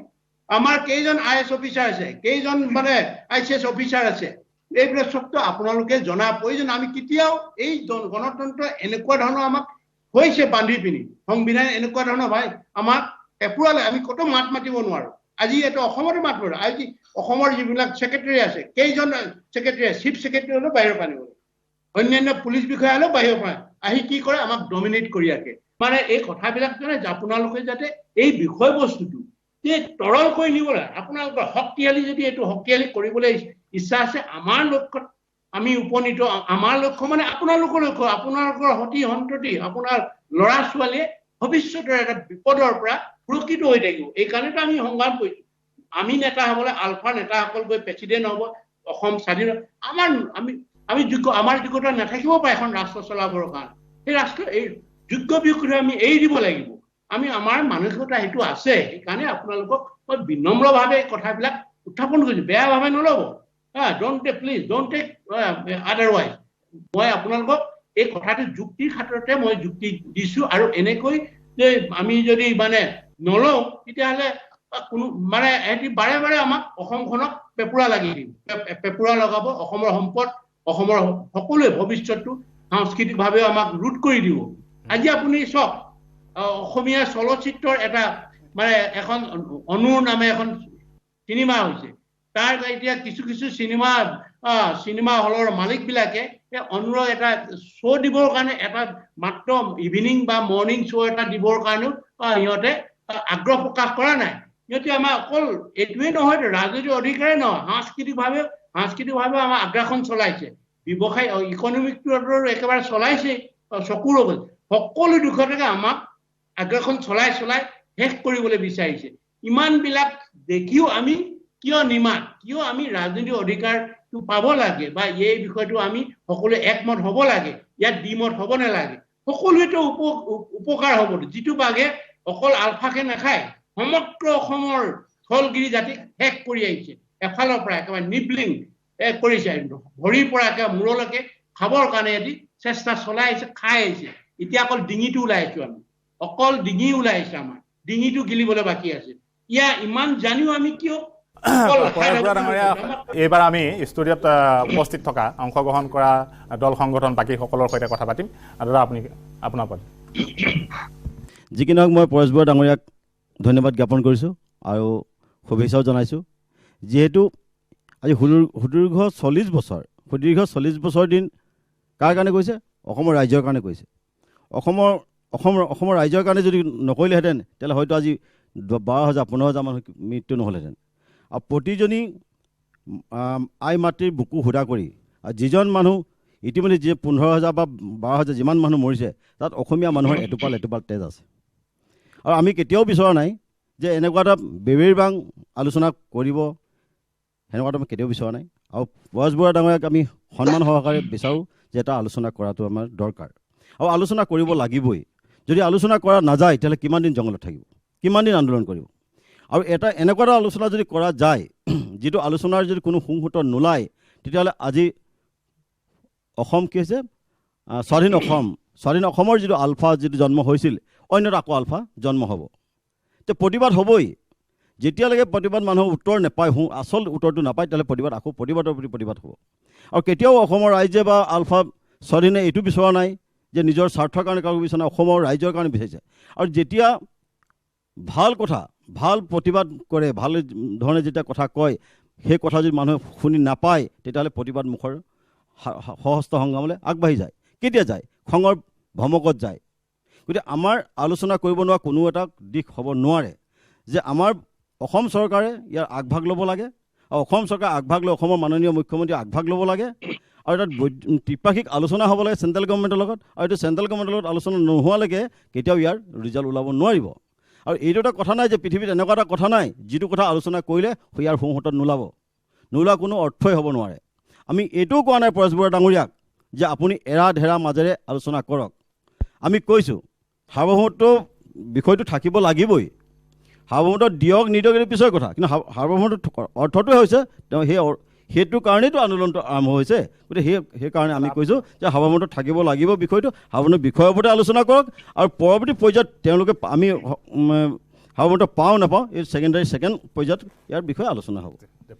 ধন্যবাদ পৰেশ বৰুৱা ডাঙৰীয়া আৰু নিউজ 18ক মই মানৱ অধিকাৰ সংগ্ৰাম সমিতিৰ তৰফৰ পৰা মই আদিত্য লহৰে ধন্যবাদ জনাইছোঁ। আমি আলোচনা সদায় বিচাৰি আহিছোঁ, কিন্তু আলোচনাৰ নামত আলোচনা নহয়, যে এক মৰ্যাদাপূৰ্ণ আৰু ৰাজনৈতিকভাৱে এই সমস্যাটোৰ সমাধান হ'ব লাগিব। কেৱল আলোচনা বুলি কৈ মানুহক মাতি আনি তাৰপিছত পিঞ্জৰাত আবদ্ধ কৰি ৰখা এই নীতিৰ পক্ষপাতী আমি নহয়। কাৰণ আজি ভাৰত চৰকাৰে হওক বা আজি অসম চৰকাৰৰ মুখ্যমন্ত্ৰী ডাঙৰীয়াই যি কথা কৈ আছে সাৰ্বভৌমত্বৰ ক্ষেত্ৰত, তেওঁলোকে শপত গ্ৰহণ কৰিছে, শপত লৈছে ভাৰতৰ অখণ্ডতাৰ ক্ষেত্ৰত, কিন্তু সাৰ্বভৌমত্বৰ ওপৰত আলোচনা হ'ব নোৱাৰে বুলি তেওঁলোকে শপত লোৱা নাই। এই ক্ষেত্ৰত আমি যদি চাওঁ যে বাংলাদেশৰ লগত তেওঁলোকে ভাৰতৰ সাৰ্বভৌমত্বৰ ক্ষেত্ৰত আলোচনা কৰিছে, চীনৰ লগত আলোচনা কৰিছে। গতিকে ভাৰতবৰ্ষৰ এটা ভূখণ্ডৰ মানুহৰ লগত কিয় তেখেতসকলে আলোচনা কৰিব নোৱাৰে? তেওঁলোকে প্ৰয়োজন হ'লে এটা কাম কৰক, ৰাষ্ট্ৰসংঘৰ যিটো আত্মনিয়ন্ত্ৰণৰ যিটো সংজ্ঞা ICCPR যিখন দলিল, সেই দলিলৰ আধাৰতে তেওঁলোকে আৰম্ভ কৰক, আত্মনিয়ন্ত্ৰণৰ বিষয়ে বা সাৰ্বভৌমত্বৰ বিষয়ত হওক। গতিকে আমি সেইটো বিচাৰোঁ, কিন্তু আলোচনাৰ নামত আলোচনা নহয়। শান্তি আজি তেওঁলোকে বহুতে কৈ থাকে যে আমাক শান্তি লাগে, কিন্তু শান্তিটো কি শান্তি বিচাৰিছে? আছামে বিচাৰিছে যে লুটি পুটি খাই যিবিলাক ধন সাধাৰণ মানুহৰ পৰা নি তেওঁলোকে ৰাজভঁৰাল বা তেওঁলোকৰ বেংক বেলেঞ্চ বৃদ্ধি কৰিছে, তেওঁলোকক শান্তি লাগে। কিন্তু আমি বিচাৰোঁ কি শান্তি? যে দেশৰ বা আমাৰ অসমখনৰ যি সাধাৰণ মানুহ, খিলঞ্জীয়া মানুহে যাতে মানে হাঁহিৰে এসাঁজ ভাত খাব পাৰে, যে তেওঁলোকৰ অন্ন বস্ত্ৰ বাসস্থান এইখিনিৰ যাতে সুযোগ পায়, তেওঁলোকৰ যিটো সংস্কৃতি তেওঁলোকে ৰক্ষা কৰিব পাৰে তেনেকুৱা এটা আলোচনা আমাক লাগে কিন্তু আলোচনাৰ নামত আলোচনা আমি বিচৰা নাই গতিকে মই এইটো পৰেশ বৰুৱা ডাঙৰলৈকে এটা আহ্বান জনাম যে আপোনালোকে এই ধৰণৰ যিটো কথাত কিন্তু আপোনালোকে ওলাই আহিলে কিন্তু আপুনি কোৱাৰ দৰে যে আমি আকৌ এবাৰ প্ৰতাৰিত হ'ম গতিকে আমি যোৱা সময়ছোৱাত বিভিন্ন হেৰিত দেখিছোঁ আলোচনা যে NHCNৰ লগত আজি 20 বছৰতকৈ অধিক সময় আলোচনা হ'ল আজি আমি দেখিছোঁ জীৱন সিংহক কমতাবোৰ দিম বুলি কৈ মাতি আনি আজি চুচুৰাই ফুৰিছে আজি অসমৰ মুখ্যমন্ত্ৰী ডাঙৰীয়াই কৈছে কমতাবোৰ সম্পৰ্কত তেখেতে একোৱেই নাজানে কাইলৈ যদি এই ধৰণৰ ঘটনাবিলাকে হয় যে ইমানখিনি আমাৰ যুৱক যুৱতীক আমি যি বলিদান দিলোঁ তাৰ অৰ্থটো কি হ'ব গতিকে আমি এই তেজৰ বিনিময়ত আমি জাতিটোৱে কিবা এটা পাব লাগিব গতিকে আমি সেই আলোচনাটো বিচাৰোঁ তেনেকুৱা আলোচনাহে মৰ্যাদাপূৰ্ণ আলোচনা আমি বিচাৰোঁ লাগিলে PCGৰ লেখীয়াকৈ আকৌ এটা গ্ৰুপ গঠন কৰি দি আপোনালোকে আলোচনা আগবঢ়াই নিয়ক হয় আমাৰ ডেপুটি এডিটৰ নীল ভট্টাচাৰ্য আছে ডাঙৰীয়া প্ৰথমতে এই সুযোগকণ লৈ আপোনাক দুটা বস্তু ক'ব বিচাৰিম এটা হ'ল যে আপুনি প্ৰায় 5-6জন মানৰ প্ৰশ্ন একেলগে লৈ তাৰপিছত এজন এজনকৈ উত্তৰ দিয়া আপোনাৰ সেই মানে স্মৃতি শক্তিটো কিন্তু এতিয়াও খুব একেবাৰে বলিষ্ঠ হৈ আছে আপুনি 5জনৰ প্ৰশ্নক লৈ এজন এজনকৈ উত্তৰ দি আছে দ্বিতীয় কথা আপুনি কৈছে যে গোটেই সংগ্ৰামটো যদিও সশস্ত্ৰ সংগ্ৰাম এতিয়া ৰাজনৈতিক সংগ্ৰাম এটা চ' আপুনি যি ধৰণে আপোনাৰ বক্তব্য ৰাখিছে বক্তব্য ৰখাৰ যি ধৰণ সেইটোত আপুনি ৰাজনৈতিক যি বা টেবুল ফাইটৰ কথা যি আপুনি কৈছে সেইটোৰ বাবে আপুনি প্ৰস্তুত সেয়াও কিন্তু প্ৰতীয়মান হৈছে মই প্ৰশ্নই সুধিছোঁ মোৰ প্ৰশ্ন দুটা প্ৰথম কথা হ'ল কালি মুখ্যমন্ত্ৰীগৰাকীয়ে গণতন্ত্ৰ দিৱসৰ দিনাখন দুটা বস্তু কৈছে প্ৰথম কৈছে যে অসমত চিৰস্থায়ী শান্তিৰ বাবে হাৰ্ডল বা হেঙাৰ শেষৰ হেঙাৰটো হৈছে আলফা স্বাধীন দ্বিতীয়টো কথা কৈছে যে চৰকাৰ আৰু আলফা স্বাধীনৰ মাজত যি আলোচনা হ'ব লাগে সেই আলোচনাৰ বাবে এতিয়া কিছু ইৰিকনচাইলেবল ডিফাৰেঞ্চ বা মতভেদ হৈছে মুঠৰ ওপৰত এতিয়া যদি মানে সেই ইংলিছৰ ফ্ৰেজ এণ্ড ইডিয়মত ক'ব যাওঁ যে বল ইজ ইন আলফা স্বাধীনছ কোৰ্ট এই সুযোগকণ ল'ব বিচাৰিম আপোনাৰ পৰা এই একেবাৰে পোনপটীয়া কেইটামান উত্তৰৰ বাবে ধন্যবাদ আপোনাৰ আগতে আৰু দুগৰাকী বক্তাই বিশেষকৈ আমাৰ প্ৰায় মানে প্ৰায়সমূহ সংগঠনৰ এজন মুৰব্বী তেখেতেও কৈছে তেখেতৰ বক্তব্যটো মই উত্তৰটো দি লৈছোঁ তেখেতে কৈছে যে যিকোনো বিষয়ে আলোচনা কৰিব পৰা গণতন্ত্ৰত সুযোগ আছে যিকোনো এইটো বাধা প্ৰকৃতিটো হয় পৃথিৱীৰ গণতন্ত্ৰ মানে আৰু আব্ৰাহাম লিংকনে প্ৰথমে প্ৰতিষ্ঠাপক আব্ৰাহাম লিংকন তাতে কিমান আমেৰিকাত কিমান ধৰণৰ নাৰীৰ ৰাইটৰ পৰা আদি কৰি ব্লেকে হেৰিৰ অধিকাৰ পাব লাগে আমুক পাব লাগে সকলো বিষয়টো পৰ্যায়ক্ৰমে আব্ৰাহাম লিংকনৰ যিবিলাক সূত্ৰ সেইবিলাক সূত্ৰ ধৰিয়েতো আমেৰিকাৰ যিটো গণতন্ত্ৰৰ আজিও শক্তিশালী বুলি কয় বা প্ৰতিষ্ঠাপক বুলি কয় ফাদাৰ নেশ্যন বুলি কয় গণতন্ত্ৰৰ সেই এটা উদাহৰণ দাঙি ধৰি আহিছেতো আৰু কিন্তু আজি ভাৰতবৰ্ষত যি ধৰণে যে পৃথিৱীৰ বৃহত্তৰ গণতন্ত্ৰ বুলি আজিও পৃথিৱীৰ বিভিন্ন কোণাত জয়ঢোল পিটি আছে কিন্তু কৰিছে কি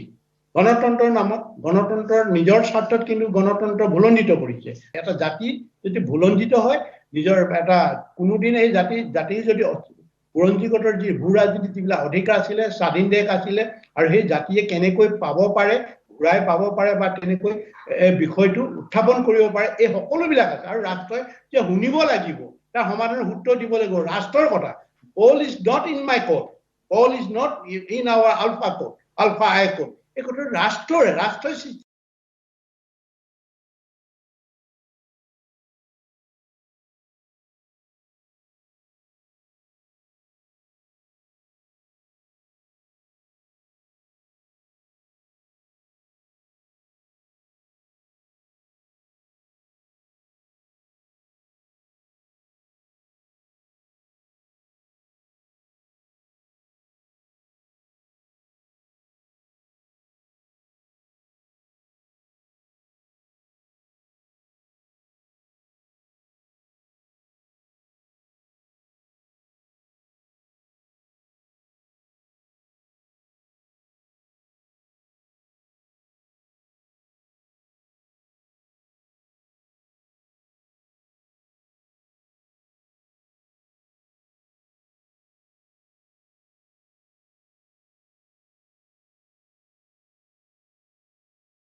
পৰে মাইথান ষ্টীল এনেকৈ পৰে ধমকৈ চাওচোন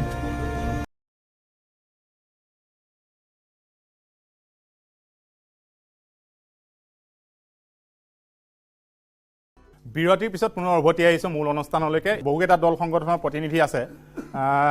গুৱাহাটী বিশ্ববিদ্যালয়ৰ ছাত্ৰী যুৱ প্ৰজন্মৰ প্ৰতিনিধি শাশ্বতী কোৱা।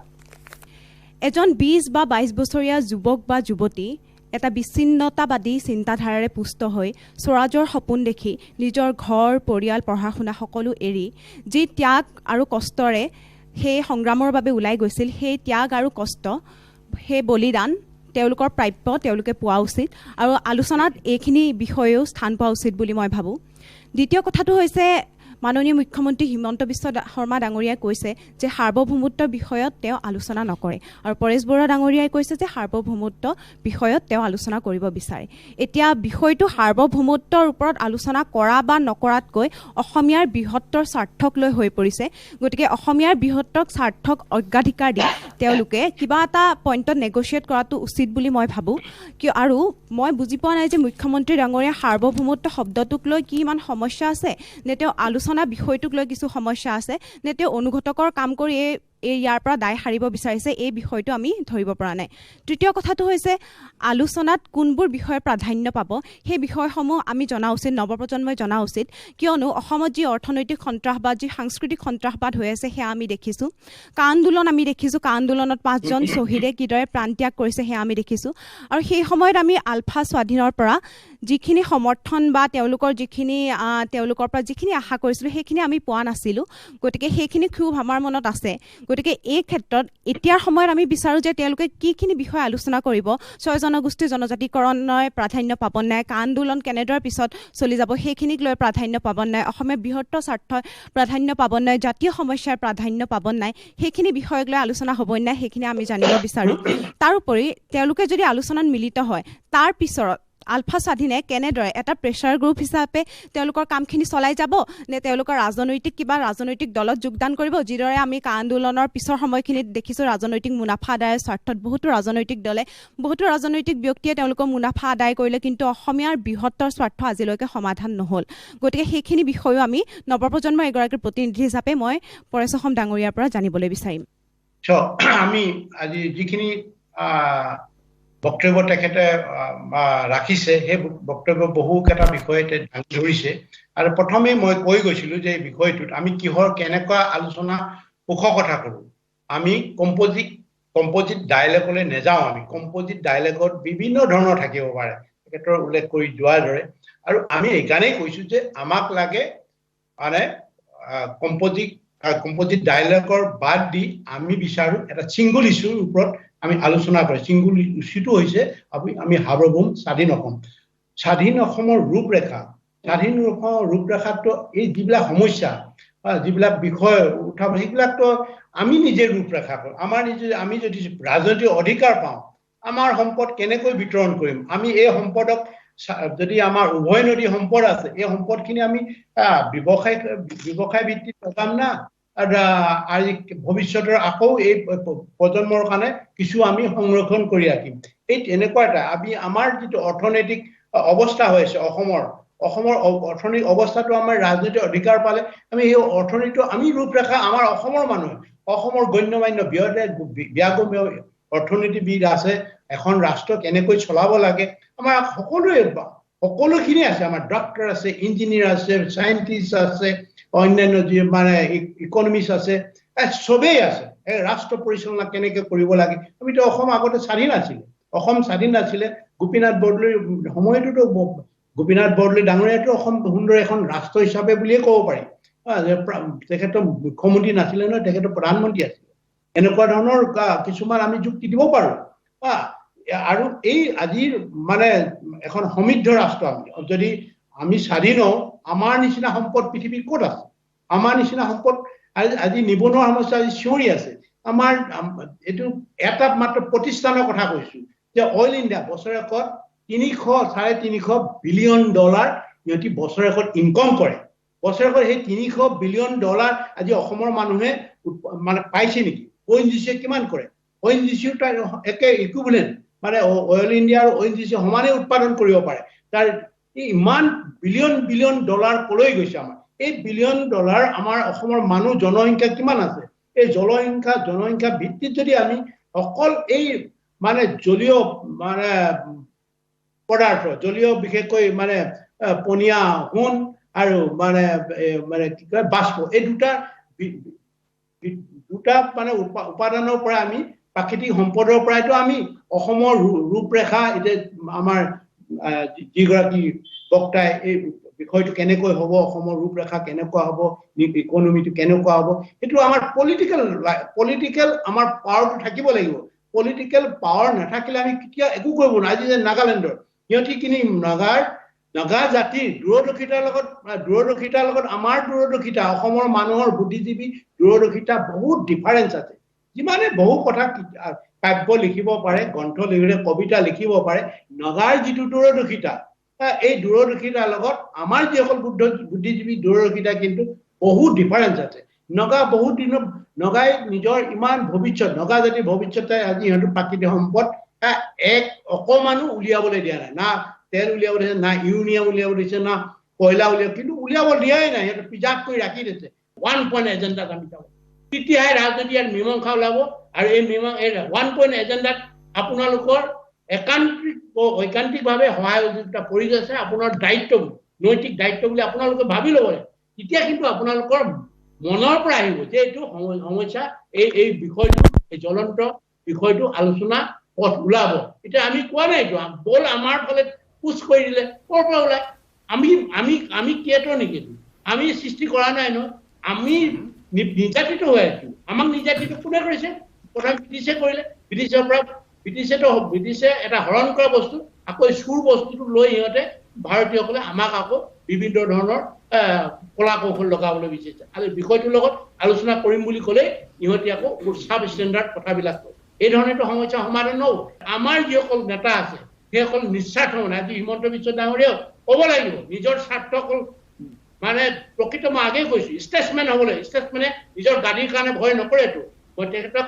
কৈছো আপুনি ষ্টেটছমেন হওক বাৰে বাৰে কৈছো ষ্টেটছমেন নহ'লে এই সমস্যাটো কেতিয়াও দূৰ কৰিব নোৱাৰে জৱাহৰলাল নেহৰু ভয় কৰিছিলে নেকি আৰু বহু 5গৰাকী বক্তা আছে তেওঁলোকে এতিয়ালৈকে মন্তব্য ৰাখিব পৰা নাই আপোনাৰ পৰিচয়টো দি থাকোঁ মই সদৌ অসম কোচ ৰাজবংশী ছাত্ৰ সন্থাৰ সভাপতি দিব্যজ্যোতি কুমাৰ ডেকাই কৈছোঁ যে আজি যিটো বিষয় নিউজ 18ৰ যে আমাক আমন্ত্ৰণ কৰিছে গোটেই দল সংগঠন বুদ্ধিজীৱী সকলোৰ কাৰণে মই নিউজ 18ক ধন্যবাদ জ্ঞাপন কৰিছোঁ আৰু সংযুক্ত মুক্তিবাহিনী অসম যে যি সংগ্ৰাম অব্যাহত ৰাখিছে কেইবা দশক ধৰি আমি অসমৰ প্ৰতিটো দল সংগঠন অসমৰ সকলো জাতি জনগোষ্ঠী আমি গভীৰ আগ্ৰহেৰে ৰৈ আছোঁ তেওঁলোকে কিবা এটা নিশ্চয় কৰিব যে আমি এই কথাখিনিয়ে বিচাৰিছোঁ যে আলোচনাৰ নামত আলোচনা কেতিয়াও হ'ব নোৱাৰে ভাৰত চৰকাৰৰ লগত অসমৰ মুখ্যমন্ত্ৰী ডাঙৰীয়াই যি ঘোষণা কৰিছে যে সাৰ্বভৌম অসমৰ নামত কোনো আলোচনা কথাখিনি তেওঁ সমৰ্থন কৰিব নোৱাৰে কিন্তু আমি ক'ব বিচাৰিছোঁ এজন অসমৰ সন্তান হিচাপে অসমৰ মুখ্যমন্ত্ৰী হিচাপে যে এটা জ্বলন্ত বিষয় য'ত অসমৰ হাজাৰ শ্বহীদৰ ইয়াতৰ কেঁচা তেজ প্ৰতিটো জাতি জনগোষ্ঠীৰ ইয়াত তেজৰ টোপালৰ ইয়াত মূল্যৰ কথা আছে এই বিষয়বস্তুবিলাক চিন্তা কৰি তেওঁ দিল্লীত গোটেই কথাবিলাক আগবঢ়োৱাই নিশ্চয় তেওঁৰ দায়িত্ব আৰু কৰ্তব্য নিশ্চয় আছে আৰু সাৰ্বভৌম যি সংযুক্ত মুক্তি বাহিনী অসমৰ যি দাবী সেই কথাখিনিৰ ওপৰত ইয়াত কোনো দ্বিধাবোধ নাই যে অসমৰ প্ৰতিটো খিলঞ্জীয়া জাতি জনগোষ্ঠীৰ সেই কথাবিলাক আলোচনা কৰাৰ ক্ষেত্ৰত আলোচনা কোনো হেঙাৰ হ'ব নোৱাৰে কিন্তু আলোচনা আচলতে তেওঁলোকৰ আন্তৰিকতা কিমান সেই কথাখিনিৰ ওপৰত প্ৰশ্ন হ'ব যদি ভাৰত চৰকাৰ অসম চৰকাৰৰ এই আলোচনা তেওঁলোকে আন্তৰিকতাৰে বিচাৰিছে তেতিয়াহ'লে নিশ্চয় আলোচনাত যিকোনো বিষয় উত্থাপন হ'ব পাৰে তেওঁলোক প্ৰস্তুত থাকিব লাগিব আজি অসমৰ বুকুত আমি এখন অসমৰ ভূমিপুত্ৰ হিচাপে আজি কোচ ৰাজবংশীসকলৰে আমাৰ অসমতে কিন্তু আমাৰ বহু জায়গাত আজি ভূমিৰ অধিকাৰ নাই আমাৰ ৰাজনৈতিক অধিকাৰ নাই অৰ্থনৈতিক সামাজিক কোনো ধৰণৰ অধিকাৰ সুৰক্ষিত নহয় আমি দ্বিতীয় শ্ৰেণীৰ নাগৰিক হিচাপে আজিও বসবাস কৰিব লগা হৈছে আৰু শেহতীয়াভাৱে জনজাতিকৰণৰ নামত কোচ ৰাজবংশীসকলক ভাঙি চিঙি চুৰমাৰ কৰোৱাৰ কাৰণে ষড়যন্ত্ৰ হৈছে আৰু সেইকাৰণে আমি সংযুক্ত মুক্তি বাহিনী অসমক আমি ক'বলৈ বিচাৰিছোঁ জনজাতিকৰণৰ বিষয়টো অসমৰ যি ধৰণে আমি বিদেশীৰ আগ্ৰাসনৰ কথা কওঁ অসমৰ 6 জনগোষ্ঠীৰ জনজাতিকৰণৰ বিষয়টো অন্যতম বিষয় হ'ব লাগিব অসমৰ প্ৰতিটো জাতি জনগোষ্ঠী খিলঞ্জীয়া জাতি জনগোষ্ঠীৰ ইয়াত অধিকাৰ সুনিশ্চিত হ'ব লাগিব মই টাইপাৰ সভাপতি হিচাপে দুটামান কথা খুব পইণ্ট যিকেইটা কথা আচলতে পাতি থকা হৈছে মই সেই বিষয়ে পাতিম যে আচলতে অসমৰ যি ইতিহাস যদি আমি চাওঁ ইতিমধ্যে কোৱা হৈছে 24 ফেব্ৰুৱাৰী 1226 বা 1826 খ্ৰীষ্টাব্দত যিখন আচলতে ইয়াণ্ডাবু চুক্তি হৈছিল আৰু সেই চুক্তিৰ পৰাই আচলতে যি আমি স্বাধীনতা পিয়াসী অসমীয়া থলগৈ খিলঞ্জীয়া আমি পৰাধীন হৈছিলোঁ ব্ৰিটিছৰ তলত আমি থাকিবলগীয়া হৈছিল আৰু এটা কথা স্পষ্ট 1826 চনৰ আগৰ যিখিনি মানুহ যিখিনি খিলঞ্জীয়া থলগৈ ভূমিপুত্ৰ মানুহ সেইসকলৰ কাৰণে স্বাধীনতা কিন্তু আনন্দৰ বিষয় আমি স্বাধীনতা ভাল পাওঁ আমাক স্বাধীনতা লাগে কিন্তু কথা হ'ল 1901 চনৰ যি লোকপিয়ল আমি দেখিবলৈ পাইছিলোঁ জনসংখ্যা আছিল 32,89,680 জন মই যদি তাৰ আগলৈ যাওঁ 1826 চনত তেতিয়া হ'লেও 22 লাখ মান আছিল কিন্তু সমস্যাটো হৈছে এতিয়া আজি জনসংখ্যা কিমান 3 কোটি প্ৰায় 50 লাখ হ'ব 21 চনৰ লোকপিয়ল হোৱা নাই 11 চনৰ লোকপিয়ল মতে 3 কোটি 12 লাখ গতিকে এই যি জনসংখ্যা আছে ইয়াত আচলতে খিলঞ্জীয়া কিমান আছে এই খিলঞ্জীয়াখিনিয়ে স্বাধীন অসম বিচাৰিবনে যি বহিৰাগত আহিছে মই খিলঞ্জীয়া কথা কোৱা নাই আচলতে খিলঞ্জীয়া কিমান আছে আৰু বহিৰাগত কিমান আছে আৰু সন্দেহজনক নাগৰিক কিমান আছে এইসকলে স্বাধীনতা বিচাৰিবনে ডাঙৰ এটা প্ৰশ্ন গণভোট কাৰ লগত হ'ব লাগিব 1826 চনৰ আগত থকা যিসকল ব্যক্তি সেই লগতহে আচলতে গণভোট হ'ব লাগিব আমাৰ কথা স্পষ্ট আৰু দ্বিতীয় কথা হ'ল সমস্যাটো আৰু এটা টেকনিকেল সমস্যা ক'ত হৈ আছে স্বাধীন অসম আমি ক'ত বাস কৰি আছোঁ নৰ্থ ইষ্টৰ আচলতে মাজত আমি বাস কৰি আছোঁ অসমৰ কিনাৰ নাগালেণ্ড আছে তাৰপিছত ম্যানমাৰ আছে এইফালে অৰুণাচল আছে এইফালে চাইনা আছে গতিকে প্ৰথম অৰুণাচল নাগালেণ্ড যদি স্বাধীন নহয় অসম ক'ৰ পৰা স্বাধীন হ'ব এইটো এটা টেকনিকেল ভৌগোলিকভাৱে অলপ প্ৰব্লেম এটা আছে কিন্তু সাৰ্বভৌমত্বৰ ওপৰত আলোচনা হ'ব লাগে এইটো আমাৰ স্পষ্ট কথা গতিকে মই আশা কৰিছোঁ যে সাৰ্বভৌমত্বৰ যদি বিকল্প আমি যদি চিন্তা কৰোঁ তেতিয়া আমি কি কৰিব লাগিব আৰ্টিকল 370 আছে ভাৰতৰ গতিকে মই আশা কৰিছোঁ স্বাধীন অসমৰ আলোচনা হওক আৰু সাৰ্বভৌমত্বৰ বিষয় হওক আৰু পৰেশ বৰুৱা ডাঙৰীয়াক আৰু এটা মই ব্যক্তিগত অনুৰোধ যে আলোচনাৰ নামত আলোচনা পক্ষপাতি মই নহয় আৰু আপুনিও হ'ব নালাগে আৰু আপুনি যেহেতু জংঘলত থাকে জংঘলৰ ৰজা হৈ থাকিব আৰু বিপ্লৱী যিজন পৃথিৱীৰ বিখ্যাত বিপ্লৱী চিয়ে গোৱাভাই হৈ থাকক অসমৰ কাৰণে কিন্তু আলোচনাৰ নামত আলোচনা আমি নিবিচাৰোঁ ধন্যবাদ মই সদৌ ছাত্ৰ সন্থাৰ সাধাৰণ সম্পাদক প্ৰশান্ত মচঙে সংযুক্ত মুক্তিবাহিনী সেনাধ্যক্ষ পৰেশ বৰুৱা ডাঙৰীয়ালৈ ভূপলি অভিনন্দন জ্ঞাপন কৰিছোঁ ইতিমধ্যে বিভিন্নজনে বক্তব্য আগবঢ়াইছে যিহেতুকে সাৰ্বভৌমত্বৰ বিষয়টো আছে আৰু অসম স্বাধীন অসমেও কৈছে যে সাৰ্বভৌমত্ব বাদ দি কোনো আলোচনা নহয় মই আহ্বান জনাম অসম চৰকাৰৰ মাননীয় মুখ্যমন্ত্ৰী ডাঙৰীয়া আৰু কেন্দ্ৰীয় চৰকাৰলৈ যে যি আজি 42টা বছৰ ধৰি স্বাধীন অসমে আন্দোলন কৰি আহিলে সশস্ত্ৰ সংগঠন হিচাপে আৰু বহু হাজাৰ আমাৰ যুৱক যুৱতী তেজ দিলে মৃত্যুবৰণ কৰিলে আৰু যাতে তেনেকুৱা আৰু ভৱিষ্যতে নহওক তাৰ স্বাৰ্থতে এই আলোচনা হ'ব লাগে আৰু যাতে কোনেও তেজ দিবলগীয়া নহয়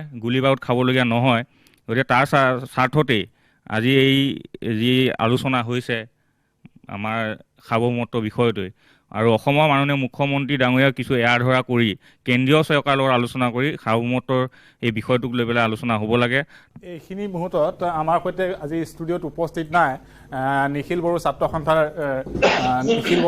সন্থাৰ সভাপতি দীপেন বড়োৰ এটা বাইট আমি সংগ্ৰহ কৰিছোঁ বাইটটো প্ৰথমে বজাই ল'ব বিচাৰিছোঁ তাৰ পাছত আমি আৰু দুগৰাকী আছে তেওঁলোকৰ সৈতে কথা পাতিম পৰেশ বড়ো ডাঙৰীয়াক আমাৰ এটাই আহ্বান থাকিব তেওঁলোকে যি উদ্দেশ্যলৈ যি সিদ্ধান্তলৈ সশস্ত্ৰ সংগ্ৰামৰ পাতনি মেলিছিল বা তেওঁলোকে আগবাঢ়ি গৈছিল সেই গোটেই কথা নজৰ ৰাখি পেলাই তেওঁলোকে আলোচনাত বহিলেহে এটা মীমাংসা আহিব কাৰণ এটা সময়ত সংগ্ৰাম চলিব ইয়াৰ পিছত দাবী হ'ব ইয়াৰ পিছত কিছুমান ঘাত প্ৰতিঘাত সংগ্ৰাম হৈ গ'ল বহুতো মানুহ শ্বহীদ হৈ গ'ল তো এটা সংগ্ৰামৰ ইতিহাসত এইবিলাক থাকে কিন্তু বাস্তৱত এটা সমাধানৰ যদি সূত্ৰ ওলাব লাগে চৰকাৰ আৰু বিদ্ৰোহী সংগঠন চৰকাৰ আৰু সশস্ত্ৰ সংগ্ৰামী গোটৰ মাজত এটা আলোচনা বিলোচনা এইটো অত্যন্ত জৰুৰী আৰু আলোচনাৰ মাজতহে এটা বুজাবুজিত আহিব এটা চুক্তিত আহিব বা এটা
বিৰতিৰ পিছত পুনৰ উভতি আহিছোঁ আমাৰ মূল অনুষ্ঠানলৈকে। পাঁচটা সংগঠনৰ 5জনে বক্তব্য প্ৰদান কৰিলে নিজৰ নিজৰ সংগঠনৰ হৈ।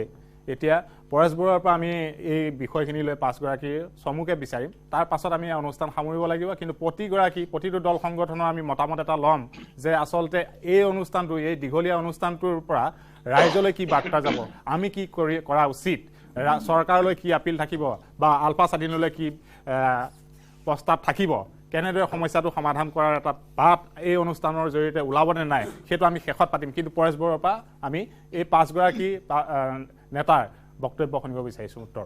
কোচ ৰাজবংশী নেতাগৰাকী যিটো কৈছে প্ৰতাৰিত হ'ব নেকি, এটা প্ৰতাৰিত হৈ আছে আৰু এইটো নিজৰ প্ৰাপ্য পাব না নাপায়, যে আমাৰ যিটো আমি যি ভাৰতীয়সকলে যিটো সাৰ্বভৌম স্বাধীন অসমৰ ওপৰত আলোচনা কৰিবলৈ বিচাৰে, সেই আলোচনাৰ সময়ত কোচ ৰাজবংশীসকলৰ উপকাৰাৰ্থে নিজৰ জন্মভূমিৰ কাৰণে যি তেখেতসকলে আন্দোলন কৰিছে, এইটো অৱশ্যেই এইটো ইনক্লুচিভ। আমি কৈ আছো অসমত বসবাস কৰা যিসকলৰ ভূমিপুত্ৰসকলৰ প্ৰতিটো ভূমিপুত্ৰ জাতি যিসকলে এতিয়াও মানে নিজকে এটা ভূমিপুত্ৰ বুলি যিটো জাতিয়ে ডিমাণ্ড কৰিব পাৰে, ক'ব পাৰে সাহসেৰে, যুক্তি সহকাৰে, তেনেকুৱা ভূমিপুত্ৰসকলৰ কাৰণেতো আজি সংগ্ৰাম চলি আছে। আৰু সেই ভূমিপুত্ৰসকলেইতো আজি এই সংগ্ৰামত তেজ দি আহিছে প্ৰতিনিয়ত। ইয়াত কোনো মানে কোচ ৰাজবংশী, তিৱা, বড়ো, মটক, মৰাণ, ব্ৰাহ্মণ, কলিতা, কোচ, ৰাভা, কাৰ্বি কোনো কথা নাই, সকলোৱে দি আহিছে। মিচিং সম্প্ৰদায়লৈকে চবে দি আহিছে। সেইকাৰণে কৈছো সংযুক্ত মুক্তি বাহিনী, সংযুক্ত শব্দটোৱে আমাৰ ইনক্লুচিভ হৈছে। এই কথাটো মই জনাই দিব বিচাৰিছোঁ। এই যদি ভাৰত চৰকাৰৰ লগত আমি যদি আন্তৰিকতা ওলাই আহে আৰু আমাৰ পলিটিকেল ডায়লগ যিটো প্ৰধান ইছ্যু, এইটোৰ ওপৰত যদি আলোচনা কৰে, নিশ্চয় কোচবংশী কোনো শংকিত হোৱাৰ প্ৰয়োজন নাই, বৰঞ্চ 100% আশ্বস্ত হৈ থাকক। যদি বুলি কৈছো, এতিয়াও আলোচনাৰ কোনো আন্তৰিকতা এতিয়ালৈকে ভাৰত চৰকাৰে দেখুওৱা নাই। যদি আন্তৰিকতা দেখায় বা আলোচনা পাতনি অৱশ্যে প্ৰতিটো জনগোষ্ঠীয়ে ইয়াৰ মানে অধিকাৰৰ কাৰণে বঞ্চিত কেতিয়াও নহয়, ইয়াৰ পূৰ্ণতা পাব। অধিকাৰ মানে ইয়াক পোৱাৰ যিটো বাট আমি মুকলি অৱশ্যই কৰিম। এইটো আমি আপোনালোকৰ আজি যি আপোনালোক প্ৰতিনিধি একত্ৰিত হৈছে সকলোৰে সন্মুখত, লগতে অসমৰ সকলো জনগণৰ, সংগ্ৰামী জনগণৰ লগতে বা যিসকল থলগিৰি আছে সকলোকে আশ্বস্ত কৰিবলৈ বিচাৰিছো। আমাৰ সংগ্ৰামৰ যিটো প্ৰাপ্য সকলোৱে ইয়াতে সমভাগী হ'ব। আৰু দ্বিতীয় ঠাই আহোম ষ্টুডেণ্ট ইউনিয়ন এগৰাকীয়ে তেখেতৰ বক্তব্য ৰাখিছে, তেখেতৰ সুন্দৰকৈ ৰাখিছে। এটা আমি তেখেতৰ প্ৰতিটো কথাই মানে আমি সহমত, আৰু এইটো খুব সুন্দৰ এটা গঠনমূলক। আৰু এইটো যদি হয় ভাৰতীয় ৰাষ্ট্ৰই এই কথাবিলাক শুনিছে বা অসমৰ জনগণে বুজি পাইছে, অৱশ্যে তেখেতৰ কথাবিলাকক অৱশ্যে সহমত প্ৰকাশ কৰিব। আৰু এইখিনিতে তেখেতে দুটা কথা আৰু এটা উল্লেখ কৰিছিল যে অৰুণাচলৰ কথা কৈছিলে বা অন্যান্য সেই জাতিসকলে স্বাধীন পোৱা নাই। আৰু আপোনালোকে জানে নিশ্চয় অৰুণাচল এখন বিতৰ্কিত হৈ আছে। অৰুণাচলৰ বিতৰ্কিতৰ লগত যদি মানে বিতৰ্কিতৰ কাৰণে অৰুণাচলে কৈছে, ভাৰতীয়সকলে কৈছে এইটো আমাৰ অবিচ্ছেদ্য অংগ, চাইনাই কৈছে। আৰু কিমান বাৰ চিটিঙত বহিছে আপোনালোকে নিশ্চয় জানে। এই যে সংঘাত চলি মেকমন লাইনটো চাইনাই মানি লোৱা নাই, ইণ্ডিয়াই কৈছে এইটো না আমাৰ, চাইনাই কৈছে এইটো নহয়, এইটো মেকমন লাইনৰ লৈ আমাৰ বিতৰ্ক আছে আৰু এইটো আমাৰ অংশ। এই চলি আছে, এইটো কোনো ডাঙৰ, এইটো মানে পাইছে নাপাইছে এইটো ডাঙৰ কথা নহয়, এইটো বিতৰ্কিত হৈয়ে আছে। কোন সময়ত কোনফালে যায় কোনো ক'ব নোৱাৰে, আমিও ক'ব নোৱাৰো নেপাব বুলি, কোনোবাই ল'ব নোৱাৰিব বুলি আমিও ক'ব নোৱাৰো, আৰু যে ভাৰতীয়সকলে চিৰকালে লৈয়ে থাকিব বুলি সেইটো গ্যাৰাণ্টি নাই আজি ভূ ৰাজনীতি। এই কথাটো কিন্তু আমি জানো ভালকৈ। দ্বিতীয় কথাটো হৈছে নাগালেণ্ডৰ কথা কৈছে, নাগালেণ্ড স্বাধীন হোৱা নাই, স্বাধীনতাৰ মানে সাৰ্বভৌম শ্বেয়াৰ কৰিবলৈ বিচাৰিছে, চুবাইনটি বিচাৰিছে, এটা নাগালেণ্ড বিচাৰিছে, তহঁতিও এটা চুবাইন জাতি, আমিও চুবাইন নেশ্যন, এই ধৰণে এটা মানে ডিবেট হৈ আছে, এতিয়াও মানি লোৱা নাই। এই কথাবিলাক আপুনি নেপায় বুলি ক'ব না। ভূ ৰাজনীতিত কোনোটোৱেই নহ'ব বুলি ক'ব নোৱাৰি।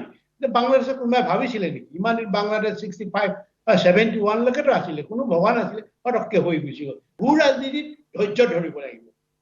ভূ ৰাজনীতিত ধৈৰ্য যদি নাই, সাহস যদি নাই, তেতিয়াহ'লে কিন্তু সকলোৰে কাৰণে এইটো অসম্ভৱ যেন লাগে।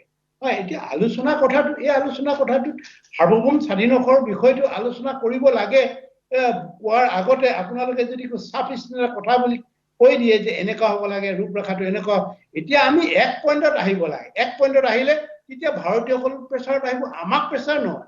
আমাক প্ৰেছাৰ নিদি ভাৰতীয়সকলক দিব লাগে। যিহেতু সিহঁতি মানে ইউজাৰ পায়, সিহঁতে আছে আমাৰ মানে উপনিৱেশিক শাসক গোষ্ঠীৰ দৰে আমাক ব্যৱহাৰ কৰি আছে। যদিও আমি একেলগে আন্দোলন কৰিছিলো স্বাধীনতাৰ কাৰণে, কিন্তু আমাক উপনিৱেশিক মানে অধীনত থকা গোলামী বুলি এতিয়াও আমাক ব্যৱহাৰ কৰি আছে। এইটোৰ কাৰণে আমি সকলোৱে সহমতত আহিব লাগিব।